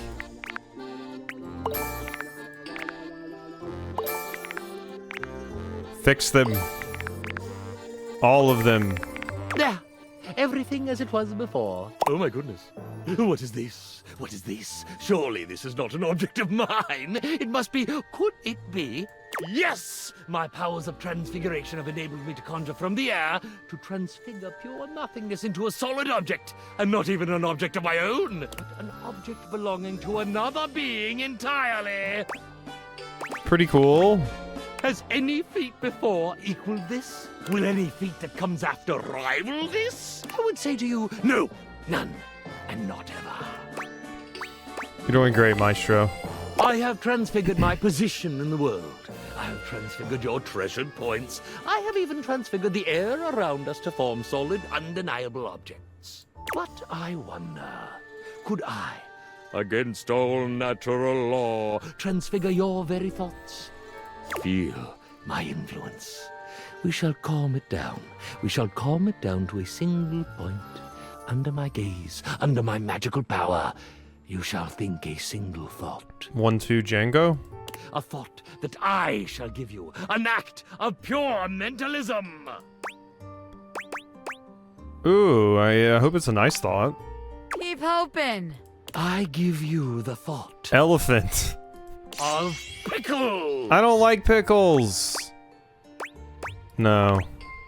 Yes, yes, pickles, dill ones, bread and butter ones, long spears, lovely round coins, spicy ones, sweet ones, pickle relish. Your mind is full of pickles. Now, Take your mind back. It is yours. You may think whatever you wish, anything at all. What, my darling audience, would you like to say to me?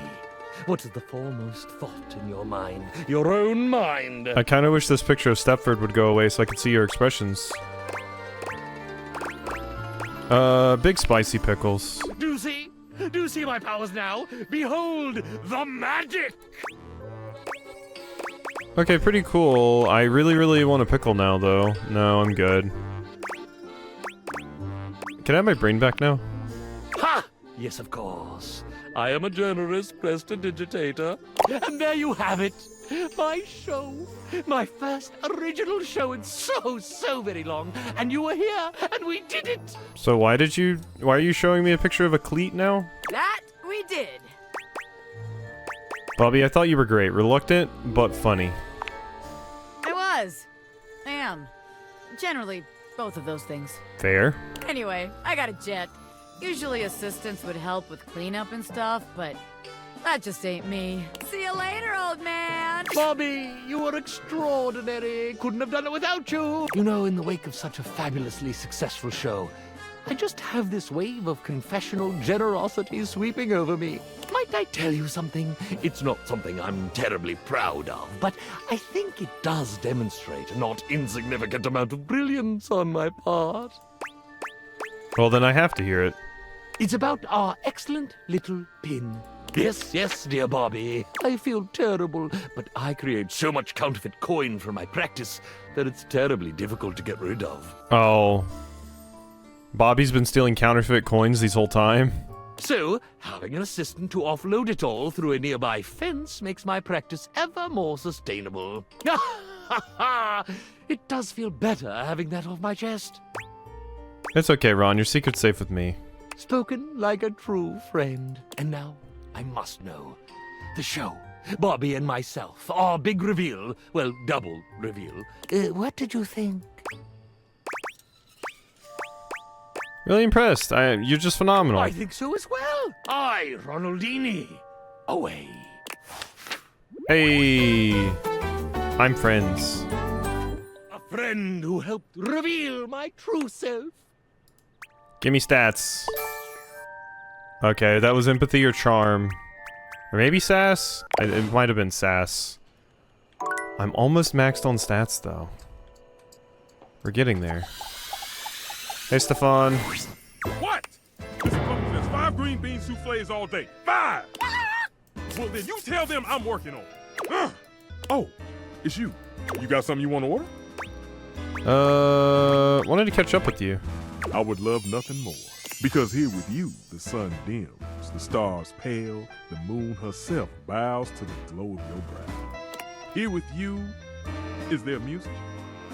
I hear only the beat of my heart as it seeks the rhythm of your own through liquid dawn. Come on now. Stefan, what are you saying? Ha ha! Thought I'd try one of Caprizio's lines. Doesn't really suit you. Better off being myself then. Well, anyway, what's up? I wonder, why do you take food so seriously? Aside from the fact that I'm a stole? Sure. Cluckers, taking 5. Oh, because it's a backstory. My mother, an old chimenea, bless her hearth, always told me that true love blossoms in the kitchen. The reason I work so hard is to honor that saying. To me, food is the delicate act of uniting those from all walks of life. It's a brief moment where you can escape from the busyness of modern life and just enjoy. Breathe. It's a reminder that hard work often rewards us with fulfillment. Whenever you work, you're always just yelling and super busy. That's kind of romantic. I'm glad you think so. Whew. Would you like to hear a secret? Sure. I really hate raw food. That makes sense, I suppose. It tends not to be fragrant, and it usually only simple prep work. All the satisfaction of managing heat, wafting in the aroma of roasting ingredients, waiting for everything to be done exactly right and at exactly the right time. It's all gone. It's replaced with the cold precision that is best left for hospitals. I can see that. You can? You can! Please, get the word out. Raw's blah. Yeah, I don't really like raw food, so... Raw is blah. Yes! Alright, Mr. Cluckles, I'm coming!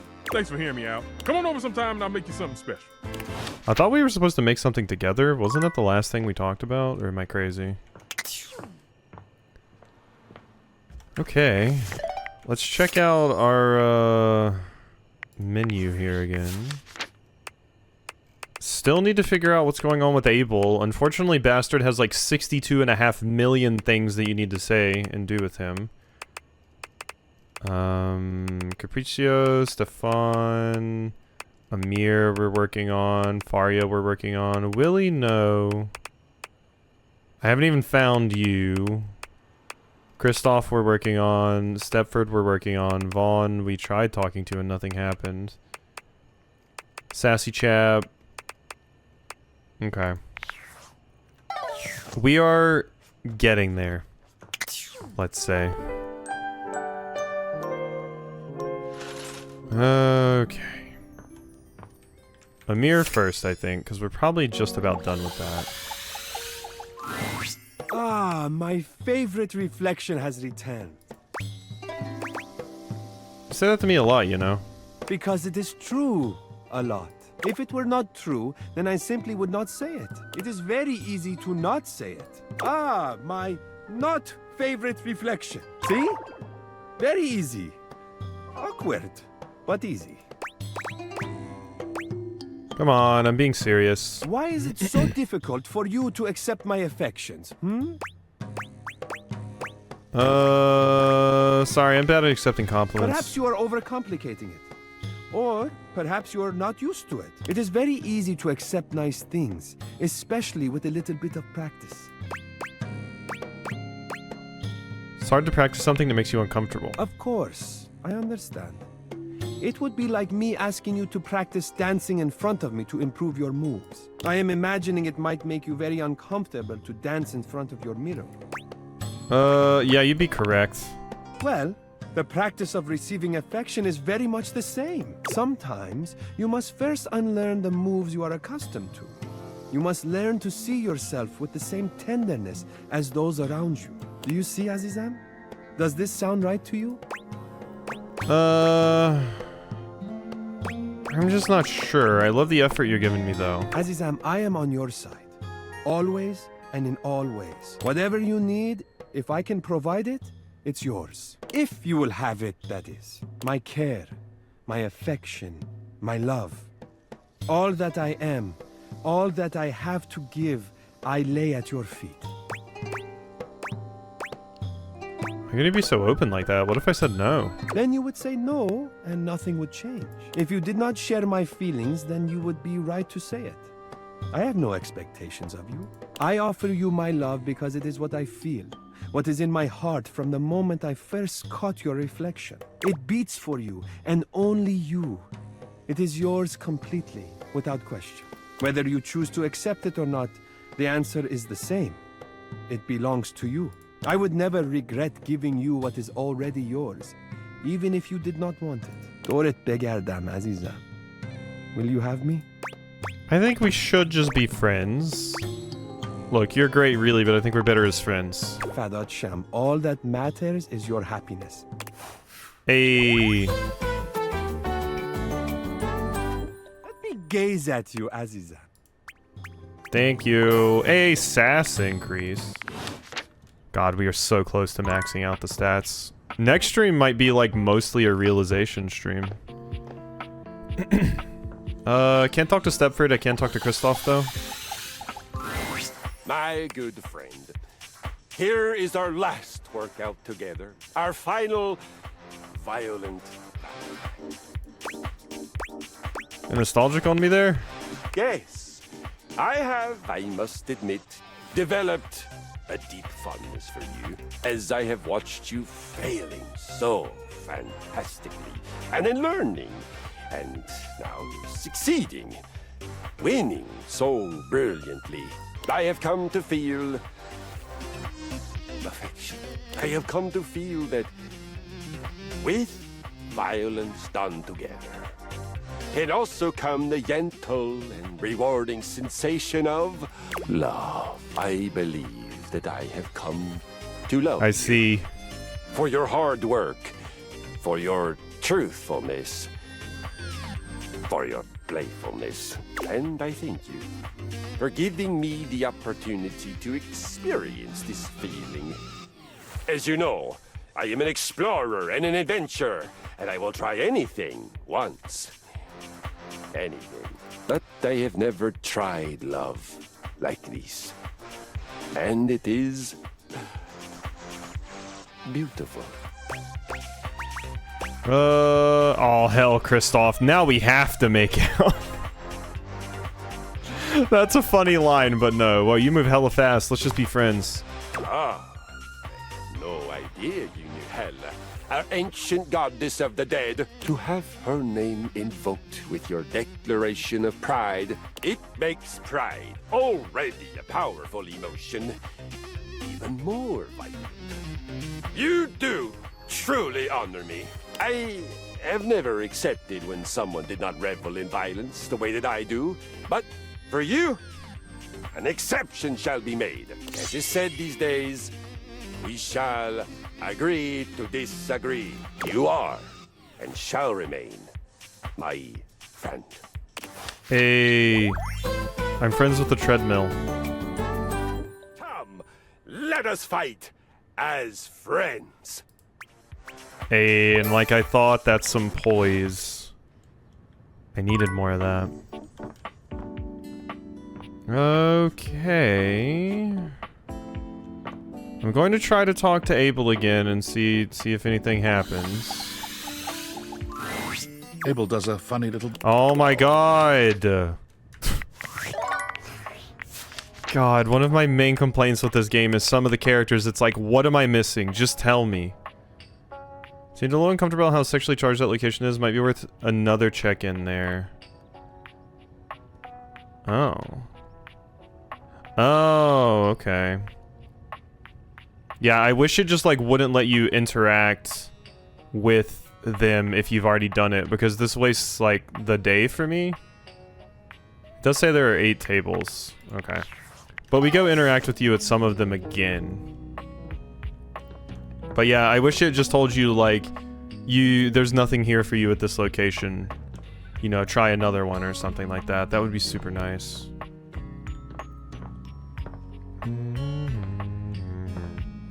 Breaking tables. Hey, Dola. We romanced the cute coffee maker, who was, one of my top tiers. Otherwise, I don't think we've romanced anyone this time. We've just been friends with everybody, because there's not a lot left that I want to romance. Quite frankly. Welcome in, though. Hope your day has been good and everything. Hey! Thanks for coming back. I know I kind of put you on ice the last time you came to talk with me. It's okay. I appreciate how calm you are about all this. I could learn your ways. Well, Mr. Cluckles and I have been talking. Uh-huh. Is this where you confess to me? You missed me saying, no, I'm not interested to the Viking. This should be good. He said that your level-headedness was something to be admired. And I said I wouldn't call it that, more of a naive curiosity masquerading as a... yes. I'm getting carried away.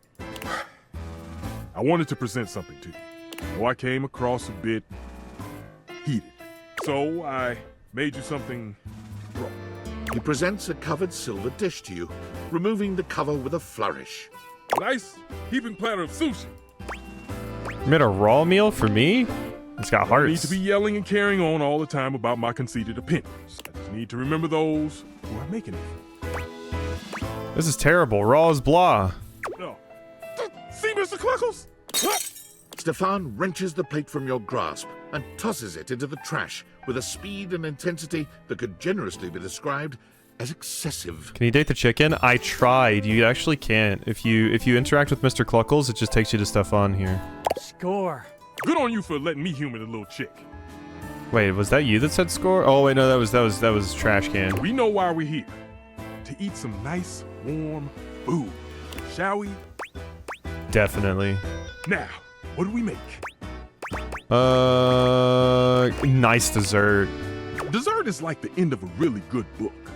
It should leave you satisfied and fulfilled. And maybe a little tired. Hey, Cluckles. It's the hottest dessert around. Baked Alaska. Baked Alaska? I don't remember what that actually is. Enjoy. You really understand the way to a stove's heart. That wasn't that easy. You did all the work. I'm not very good at cooking. You get what you put in.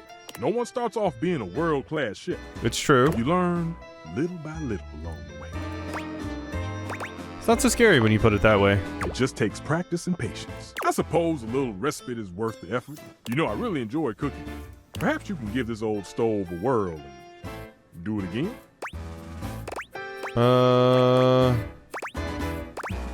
I'd love nothing more. You have set my heart aflame. From this moment forth, I burn only for you. Oh.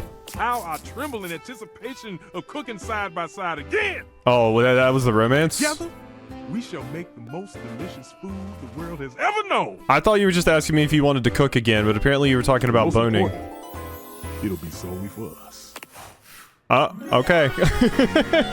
I didn't mean to, but I can't pick up on context clues, so. It burns for you. Alright, we get some good food out of the deal. I'll take it. It's the time for a Dix ad. Not the local cable company having a Twitch ad? My god. That's a wild one. Okay, yeah, didn't mean to bone, Stefan, but sure. I'll take it.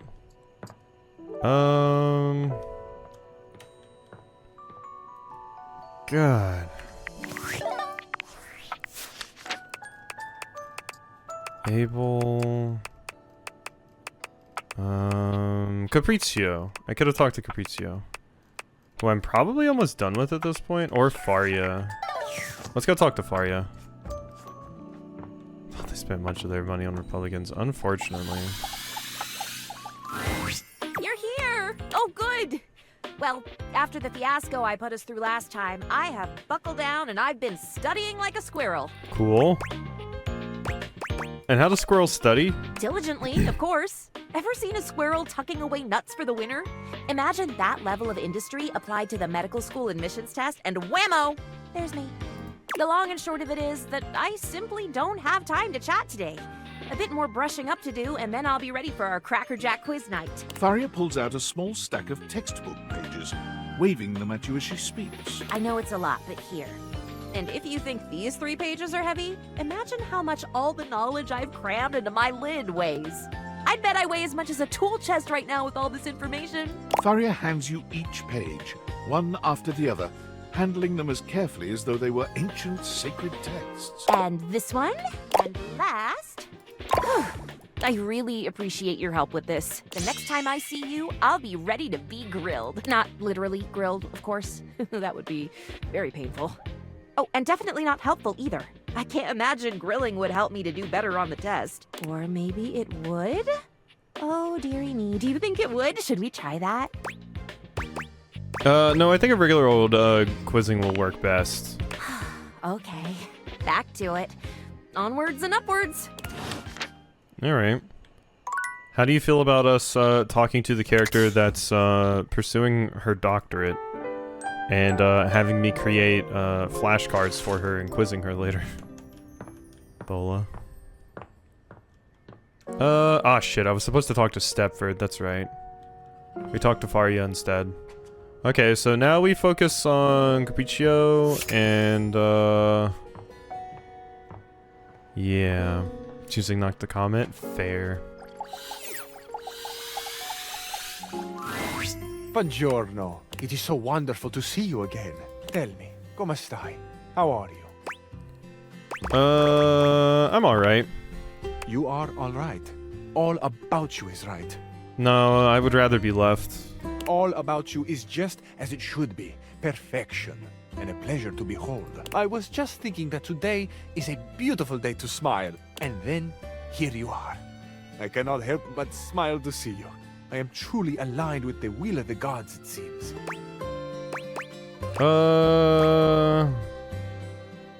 Good for you. I don't usually feel that way. I was hoping to learn a little bit more. Oh, is that right? Definitely Italian, yeah. I am tickled by your curiosity. I have always loved this phrase, tickled, and it is truly how I feel. I giggle and twist in the warm light of your interest. Save the giggling for oodles. Who is Capriccio? I am what you see. I am an open book, amore. You know me already. A handsome cabinet with a passion for il ragazzo pazzo and the curves of your body. Surely, you aren't dissatisfied with me already? This sexy, jacketed being before you? No, I just wanted some little details. Then ask. Anything for you. Do you like yoga? Of course. Anything that keeps me fit, limber, and ready to make love to you, amore. Oh my god, cool it. Archiore non si comanda. You can't rule the heart. It is a popular saying in the romantic comedies. I find it especially true right now. The heart wants what it wants, no? You watch romantic comedies? I do. I love Rom-coms? it. I would say it is a guilty pleasure, but for that saying to apply, I would have to experience guilt. Fair. Which I do not. Guilt is a wasted emotion. Telly treats me to a good movie every now and then, and each occasion is the source of much celebration and excitement. What can I say? I am a piccolo sciocco for love, in all its expressions. I can truly say that I have not been this happy since, well, long ago. You know what? You convinced me, Cavi, that you have to understand I am a top here. I think Capriccio would be fine with that.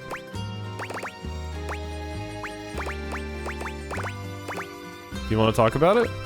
You really wish to listen? As you know, this is not a subject I discuss often. In fact, when given the chance, I will talk about almost anything else. But there is something about you. There is something about this moment that tells me it might be time. I might be alright. I might be safe to feel this again. Do you know what I find most enchanting about romantic movies? No, what? The characters go through so much. There's always the misunderstandings, the mistakes. Sometimes there is cruelty too. But no matter what, in the end, l'amore vince. Love triumphs. It is no surprise that I find it romantic. But for me also, it is a comfort. No matter what the storms, the love is there. And it will be there when the clouds clear away. It is a truth of the cosmos. Perhaps to some this will sound silly. But amore, it sustains me. I think it's cute. Cute.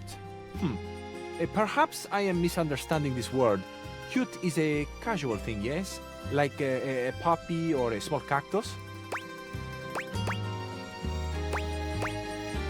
It's good. I meant it in a good way. Of course, amore.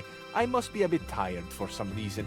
Talking of my movies and romance, it gets to my heart. That is all. Amore, do you see? We have just had a misunderstanding, like in the comedies. You know, amore, at this point in the movie, one of the characters must offer a vulnerability. I would like it to be me. May I tell you a truth? Of course you can. I'm here with and for you. Years ago, I lived with someone. I grew quite close to them. The days we shared seemed to last forever. It was idyllic. They took loving care of me, and in return I kept things organized. I expressed my love for them by creating a space that pleased, where the good feelings grew like flowers in the sun. Were they a picnic basket?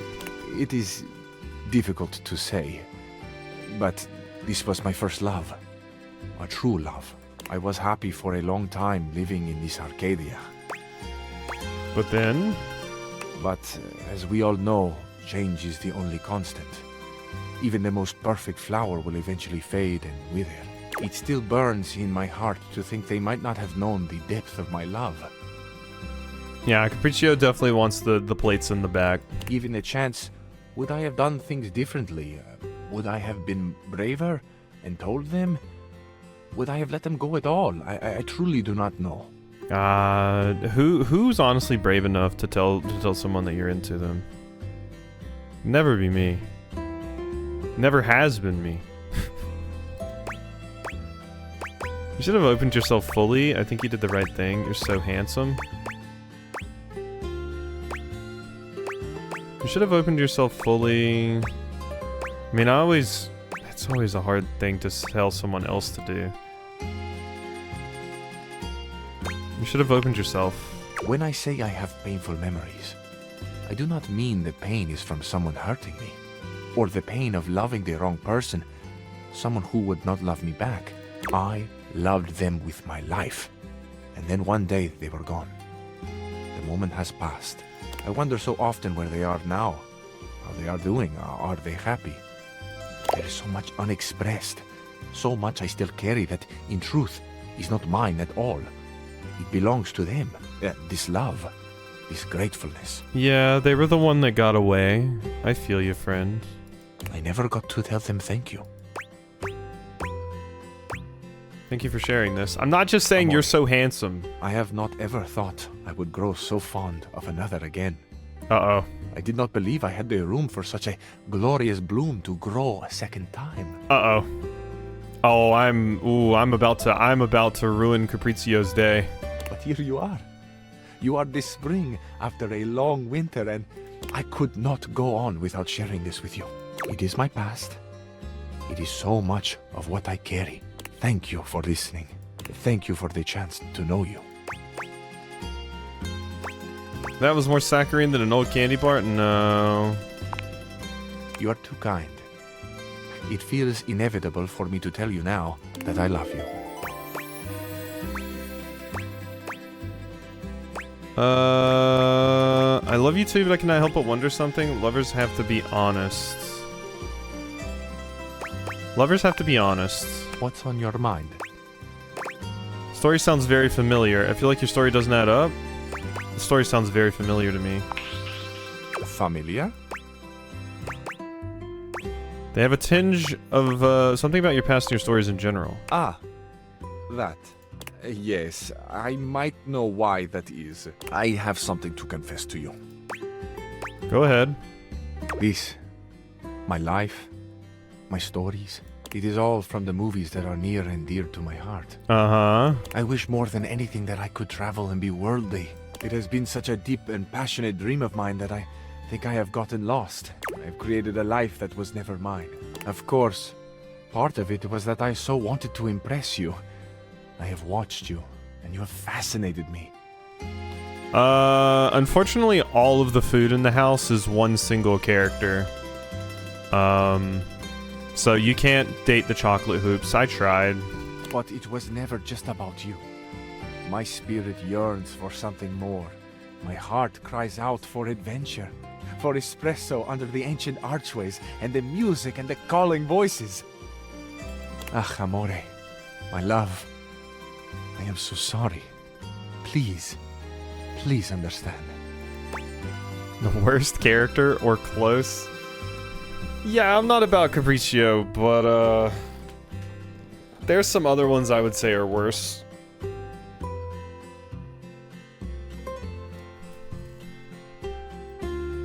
So all of this is just made up, plagiarizing a bunch of movies. You must understand that none of this is intended to hurt you. In so many ways, it was never about you at all.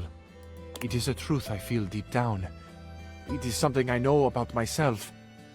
Oh, you meant the food guy? Mitchell? Mitchell was fine. I think there's other characters that are worse. This is not a mask. I have lived these lives as though they were my own. Sorry, Capriccio. I cannot trust my heart to someone who isn't grounded. Of course. I wouldn't ever ask it of you. I wouldn't want to trust my heart to someone that cannot understand how I have lived. Perhaps we could be friends? Or we could try? Yeah, his design, I don't like his design either. Like it's there's something antithesis about it that I just don't like. And part of that might be because I just don't have an appetite much, but also just like, I don't know, the outfit like kind of, yeah, icks me out. Sure, I'd like that. Like a good wine, life is better shared with good friends. I am so thrilled and honored to be yours. I hope that in the days to come and long into the future, we can discover all the highs and lows of life together. No matter what may come, I will be here for you, my friend. If there is ever anything troubling you, come to Capriccio. We will sort it out. Bon appetit. Too many long years of good tidings and fast friends. Okay. We avoided the bone route. Ah, amici, to have a true friend, perfezione. Okay, so we already had... Yeah, I mean, it makes sense we would get charm from you. Okay. That's done. You can still bone your friends. There's, in fact, friends in this list that have already boned. Like Rebel. Rebel's boned me. So we need to go talk to some of the other locations again.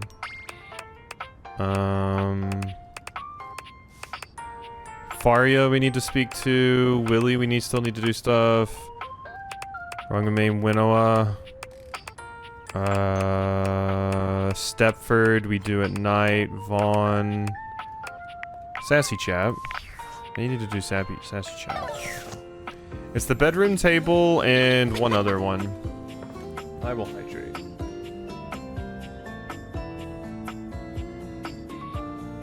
The curtains didn't want to be with me because I wasn't I didn't throw enough shade.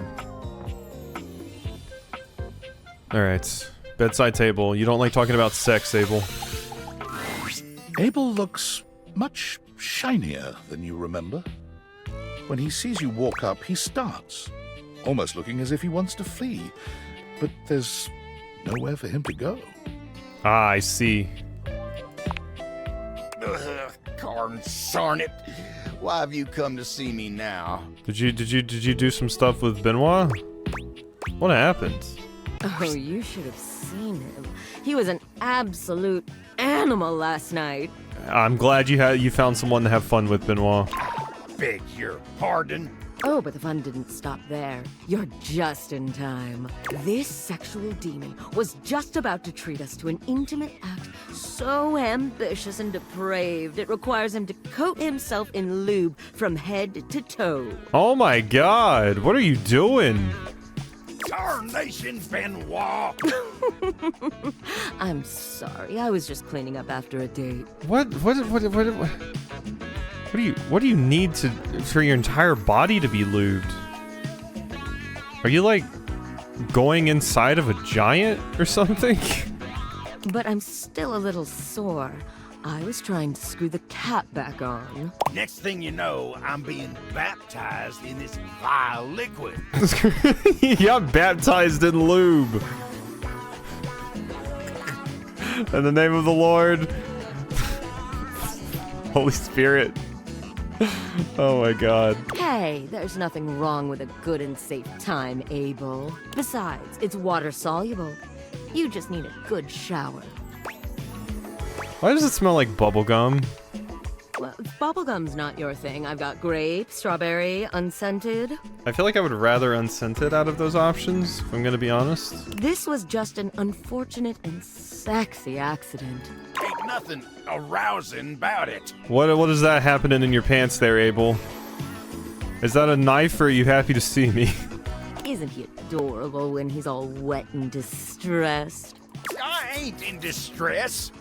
Now leave me be, you miserable rascal. Oh, but it's so fun seeing you like this. Go on, get. Fine, party pooper. I'm gonna call River. She'll take care of this. Don't you bring nobody else into this. Abel exhales, pinching the bridge of his nose between his fingers. Abel's had enough. A little mess is part of the job from time to time, and I get that, but this is sometimes a table's principles are tested. But everyone deserves support, and it ain't for me to judge no one in this house. Not even Benoit. You kind of are judging them, though. It ain't my intention. I guess I have a hard time seeing someone flit about as free as a bird like that. It ain't something I can relate to. Ain't no worries in that battery-powered head of theirs, no matter how modern and casual they keep things. It ain't really something an old-fashioned table like me can understand. Then something like this happens and they They ain't bothered about nothing even when they did cause trouble for somebody else. It just ain't nothing I can understand. Well, that's the beauty of it. You don't have to understand it. Benoit should apologize. There are probably some things you can learn. They have a lot of nerve. I don't like any of these options. But I think apologizing is best. Benoit should apologize. Well, I ain't waiting around for no forced apologies. River enters without Benoit. They wisely seem to have realized they'd be better off letting her handle this on her own. Hello, Queen. She doesn't even speak to either of you. She just breezes in and out, soaking Abel in water instead of bubblegum lube. Oh, tarnation! You're welcome. Abel manages to look more miserable than he had before. Do you miss the smell of the bubblegum lube? This is an improvement, right? I guess. I ain't covered in that stuff no more, but I gotta deal with this now. Let me help you. Oh, well, I hate to impose, but if you wouldn't mind... Yeah, I'm gonna polish this southern table so hard. Tyrell strides into the room, all business and looking only at Abel. He's holding a cute towel in the shape of a bunny. Heard there was a mess that needs cleaning up.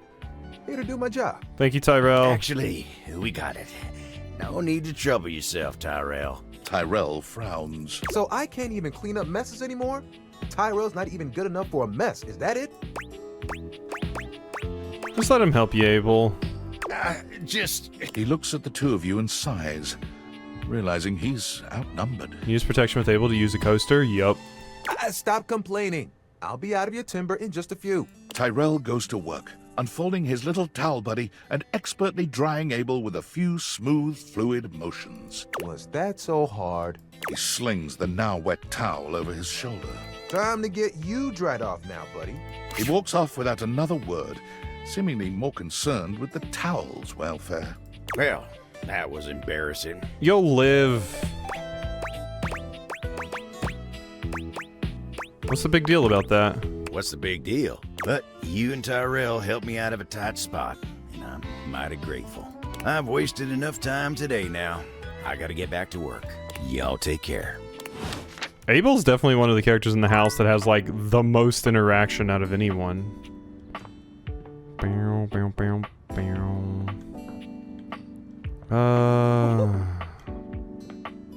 God, still... Definitely running out of characters to even talk to at this point.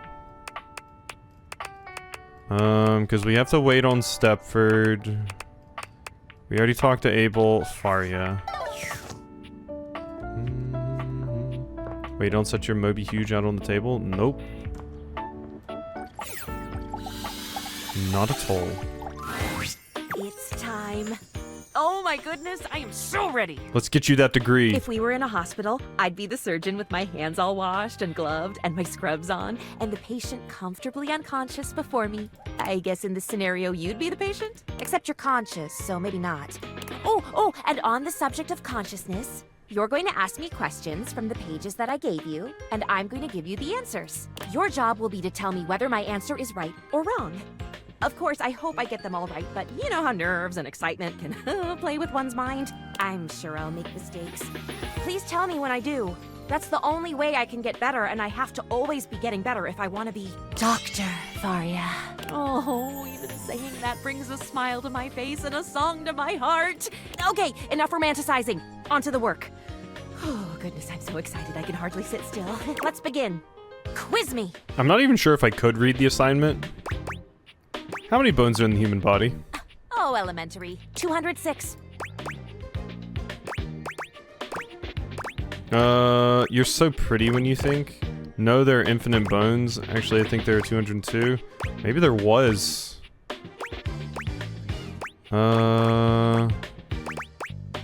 Actually, I think there are 202. Oh, see, here I thought I had it. Next question. Where should you splint a fracture? That's obvious. You splint at the site of the fracture. Not quite. It's above and below the site. Or you don't splint a fracture, you set it? You don't splint a fracture, you set it. What? Unbelievable. I hope the next question is simple. What do the ABC stand for? Ah, this one sounds simple. It's amputate, bind, compress. Amputate, bind, coagulate. You're correct. I don't know. Amputate, bind, compress. Amputate, bind, coagulate. I don't think that's right. I mean... Amputate, bind, compress? I think you would... I don't think that's the right order. I don't think that's the right order. This sounds like a doctor's hospital near me? Yeah. Sorry, that's not the one. Well, which one is it? Airway, breathing, circulation, anabolic, bivalent, catabolic. You tell me, pretty doctor. How rude. Are these the real answers? I'm beginning to have doubts. Yeah, that's what I was thinking, Topodic. Next, always next. I'm definitely not getting the romance here. What are the main ways to arrive at a diagnosis? Symptoms, of course. The main way to arrive at a diagnosis? Symptoms? Correct or not quite? I mean, there could be other factors in getting to a diagnosis. It's not just symptoms. Not quite. Not quite. What would the other ways be? Diet and exercise, finding signs through physical examination. Imagine yourself as the patient, use empathy, finding a doctor, finding signs through physical examination. Signs and symptoms, of course. Almost done here. What do you have left? True or false? You can take skin from a corpse and give it to a human. God's alive. Do I remember this one? I believe that it is true. I don't think so.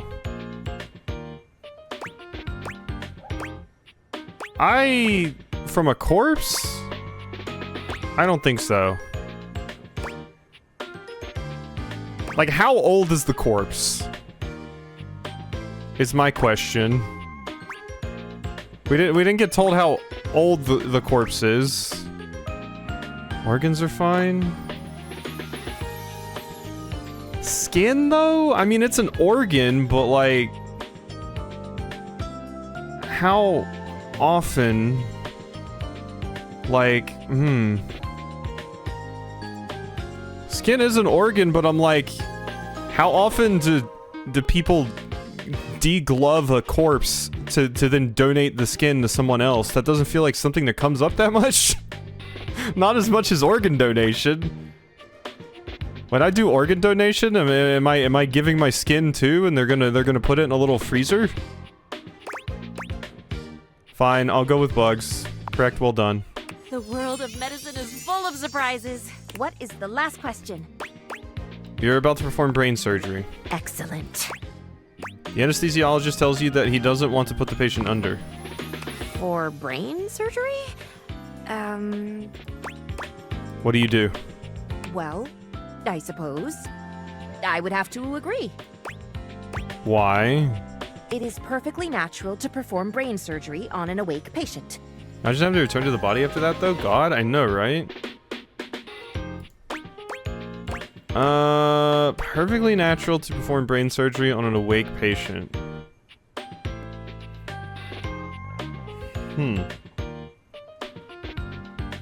I don't think so.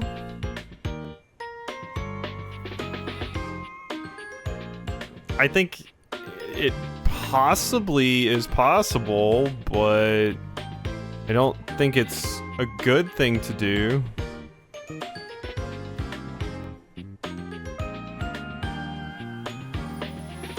You need to, you must. They can't be under anesthesia? That's wild. It was very wild. Let's be awake. That's correct. Of course it is! My studying was not for naught. Those were all the questions, no? Thank you for helping me to study. I have my doubts, but perhaps I will do all right. Come by next time, and hopefully I'll have news to share. You're failing. Bye. Oh yeah, I have heard about them asking the patient questions and stuff, yeah.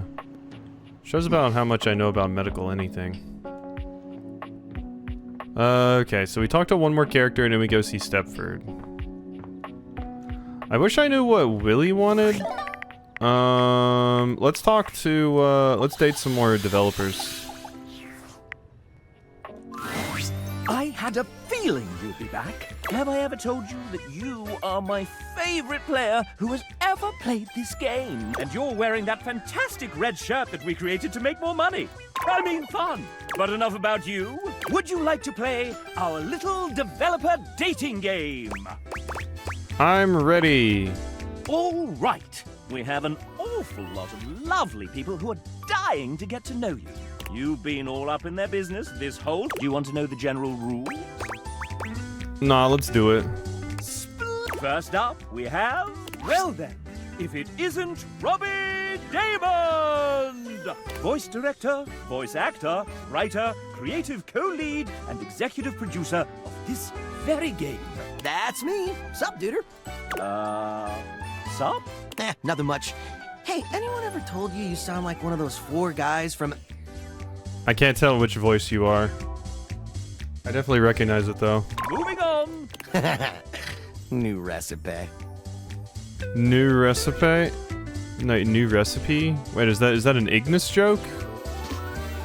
Are you prepared for your date, Master Damon? Master Damon? Who told you to call me that? You did, sir. In your 3:18 a.m. email last night entitled, "Call me Master Damon during the Date the Devs game show." Ah, that's right. Well, I do have my MFA and am an experienced master dater. Wait. No take-backsies. Oh, dang it. Fine. Hey, narrator, can you say Master Damon with that sick British mid-central medial A? Master Damon. Can I get that one more time, but like 69% sexier? I'll give you an ABC. Master Damon. Master Damon. Master Damon. Okay, there you go. Enjoy that. I'll take the C-take. Thanks, JB. When you're quite done, sir, I believe the player is ready to begin. Oh, shit. All right. Well, Megan gave me a hall pass for this, so let's make it good. Fire away, you sexy little cipher, you. I know you from Naruto. I'm your biggest fan. I'm a huge tabletop nerd. Want to have a roll-off? Can you be my voiceover mentor? Yeah, be my voiceover mentor. Oh, wow. Honestly, I taught acting for a long time. Backup planning for how unlikely being a full-time actor would be. I am such an idiot. That said, I'm really enjoying my time as a performer and a creator. I am beyond flattered, but I'll have to pass. I can recommend some great coaches, though. It is weirder with the kids, yeah. BT-dub, have you ever heard about www.iwanttobeavoiceactor.com? Nice to see you two bonding a bit, but it's time to up the ante for our player. I don't think it's a very good time to get into being a voice actor. I don't think it is. Robbie, you put a fair amount of your life out there on the internet. Not as much as I used to, but yeah, I suppose. How about we give them a little quiz about you? Yeah, I don't know. It seems like a pretty played-out mechanic for a date. Robbie's VA is super familiar. They said the name earlier. And I definitely recognize it from one of the characters in here. But you're writing this, sir. Meta. I like it. Fine then. Quiz away, living manifestation of a mascot that I conceptualized. Of course, Master Damon. 69% sexier? I thought it might have been the Hanks, but the Hanks put on like a totally different voice because they're like, dude. So, yeah, but I can hear that. Master Damon. Nice. Answer the following questions correctly, and you may earn Robbie's affection. Sounds easy enough. To prevent cheating and searching the internet, you have 10 seconds per question. Wait, we don't have an internal real-time clock in this game? I mean, I wanted one, but... Sir! Ray said it was too hard to program. I didn't believe him at first, but it turns out it's true. Master Damon, the player doesn't know that, sir. Oh, the illusion of choice and consequence. I gotcha. Cool sausage showing, chap. I screen showing how the sausage is made. Let's begin. Yeah, show me your sausage, Jep. Robbie is an outdoor enthusiast. What is his current favorite pastime in nature? I have no idea. Hiking. That's correct. Robbie is an avid hiker, recently conquering multiple 14ers and the SoCal six-pack, not to mention traversing the Grand Canyon rim to rim in a single day. My big toenail fell off. Up next, Robbie has mentioned that he graduated with an MFA. In theater performance! That was the answer, sir. Oops. Pivoting, though his degree was in theater performance, what was the subject of his thesis? Apparently Johnny Splash, which I never would have guessed. Yeah, a lot of these VAs have range. You know, because there's a lot here where the voice that they're doing is not something that they normally do. A clue lies within a certain Sudsy character he wrote for this game. Hey, since when do they get hints? Since you inadvertently made the question harder, Master Damon. Fine. But only since you called me Master Damon. Lugering Method, Titus Andronicus, Lydia Delart. I don't know. I'm pretty sure it's not that one. I don't know what that is.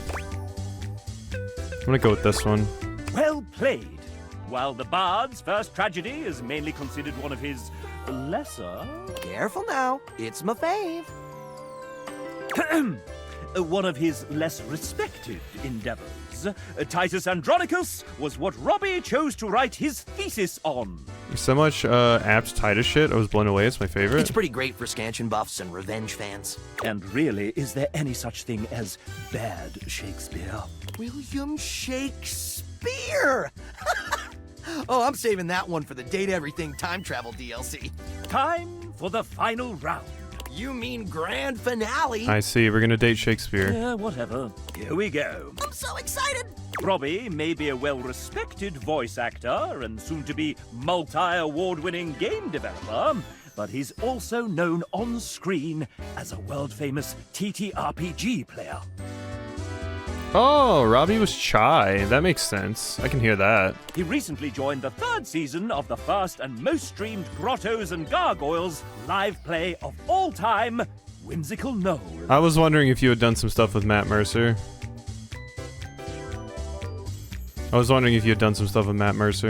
What class did Robbie choose to play? This'll separate the real nerds from the hardcore dweebs, he says with love. Guardian, Enchanter, Troubadour.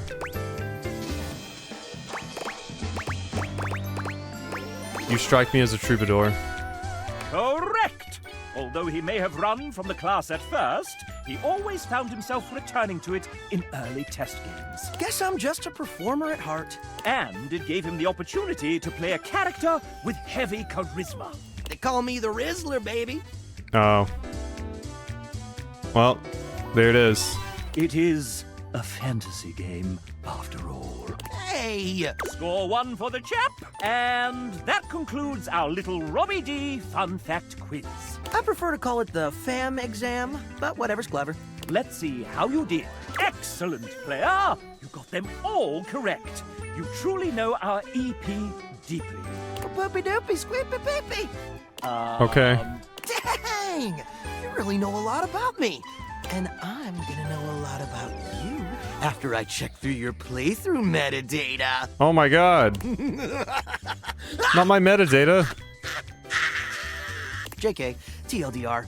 But you can share it with your friends for funsies. Yay! That's my favorite part. Congrats! You've earned the undying love of a married 40-year-old father of 2. Homewrecker! Would you like to date another Homewrecker.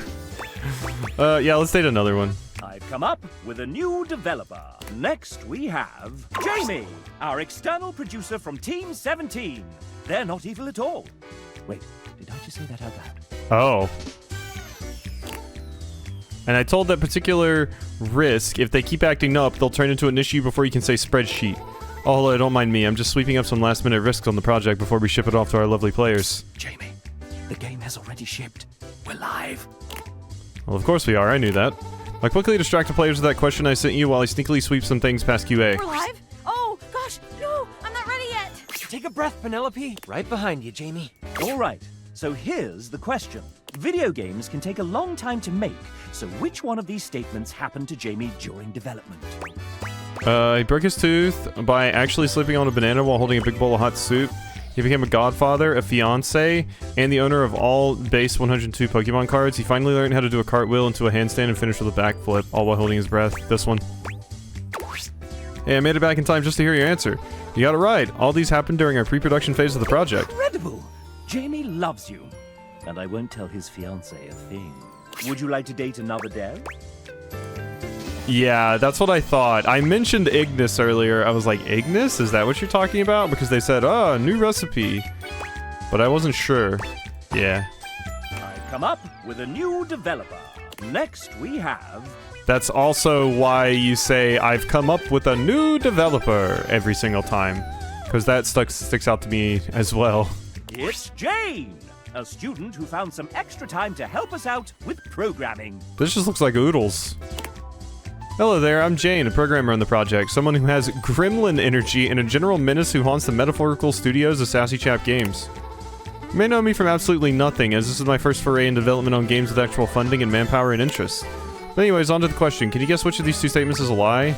You created the world's first date everything OC by complete accident. You hid an image of Goku in a Bugger Sport screenshot. Trick question false.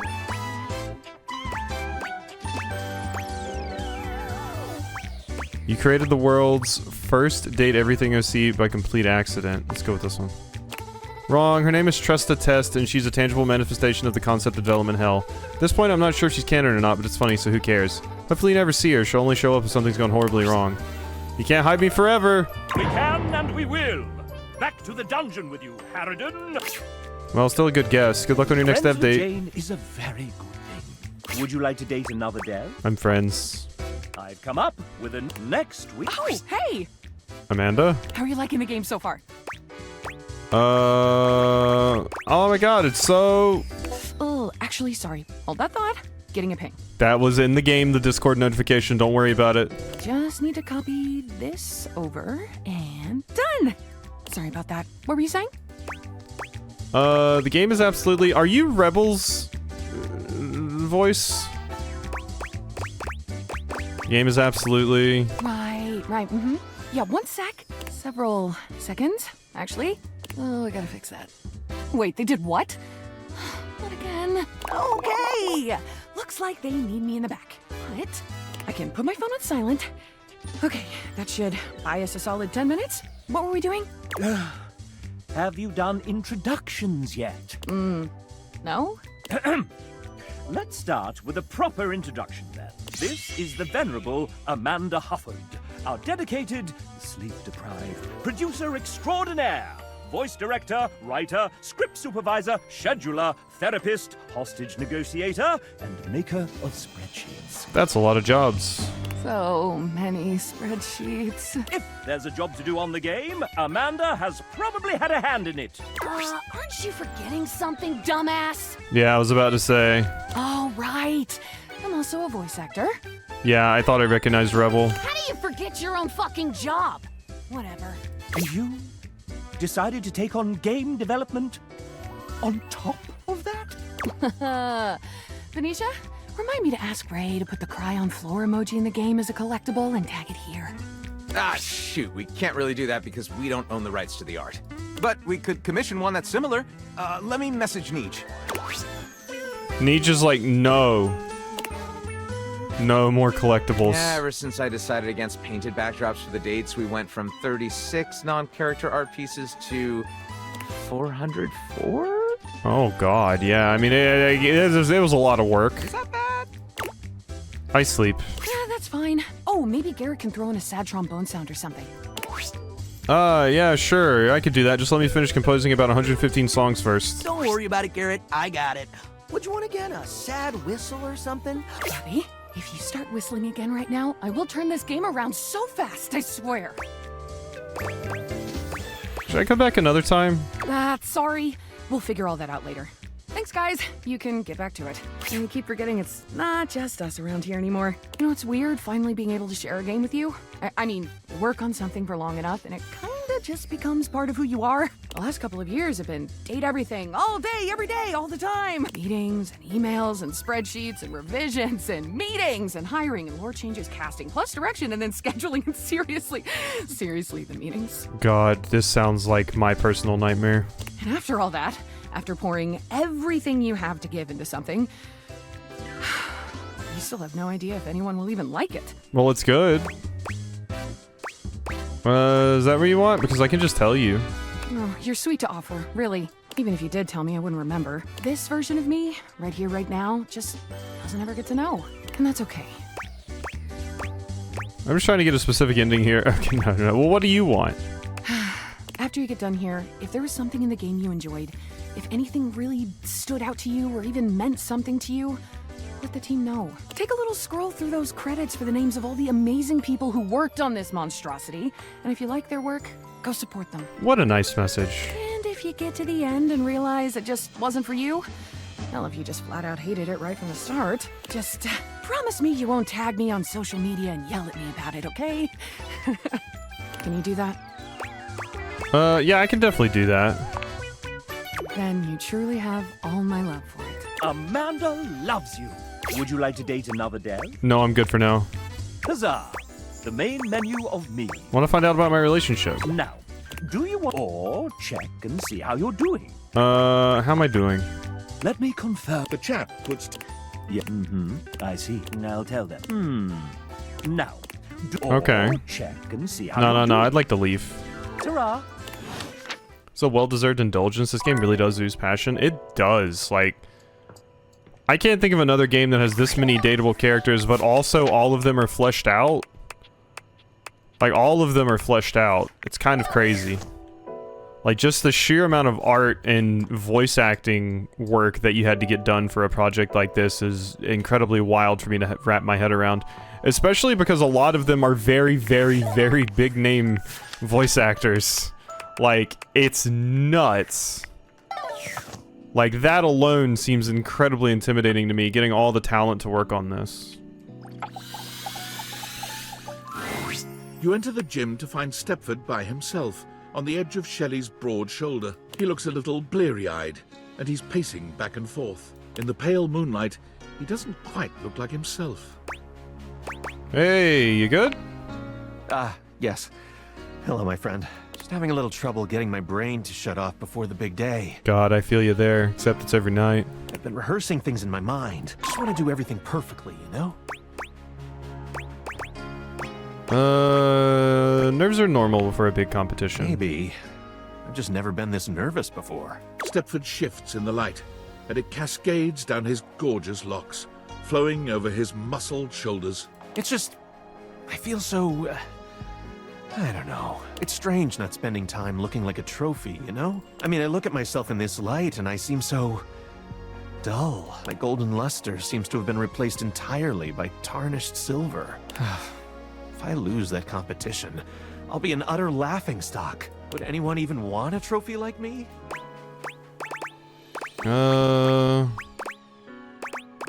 You're focusing on the competition, that's how you win. Stepford turns to you, fixing you with his electrifying gaze. Somehow he seems to channel the whole atmosphere of competition into his heavy-lidded glance. Your heart races. You feel a tingle of anticipation run up and down your spine. You'll always know just what to say. Well, would you look at the time? I'm just trying to be supportive. And I'm so lucky to have you in my corner. The moonlight streaming off Stepford's beautiful body is intoxicating. He looks like a Greek god, but with a subtle vulnerability that makes you feel so very needed. He takes a step towards you. Here I am, the night before the biggest contest of my life. And it's all because of you. Now, if only I could get some sleep. I really think you ought to try and get some actual sleep. Maybe I can help you relax. Holy muffins, you're quite the trophy. What got me is holy muffins. That's such a thing to say. I really think you ought to try and get some actual sleep. I'm sure I could sleep better after spending a little time with you. Yeah, I've gathered. Oh, what the hell? They say sex is good cardio. I have to turn you down, but only for your own good. Oh, shucks. So I just need to deal with my anxiety on my own? Yeah, no. I'll stay here and keep you company until you fall asleep, yeah. But no funny business? Okay. Okay, I'll lie down for a bit. I guess I am pretty darn exhausted from training. Even so, I don't think I've got any chance of falling. And there he goes. Good night, Golden Prince. Yeah, apparently I have that effect on people. Alright. We'll nap and then do one more thing, I guess. Where was the other able thing we had to do? Gotta find you. So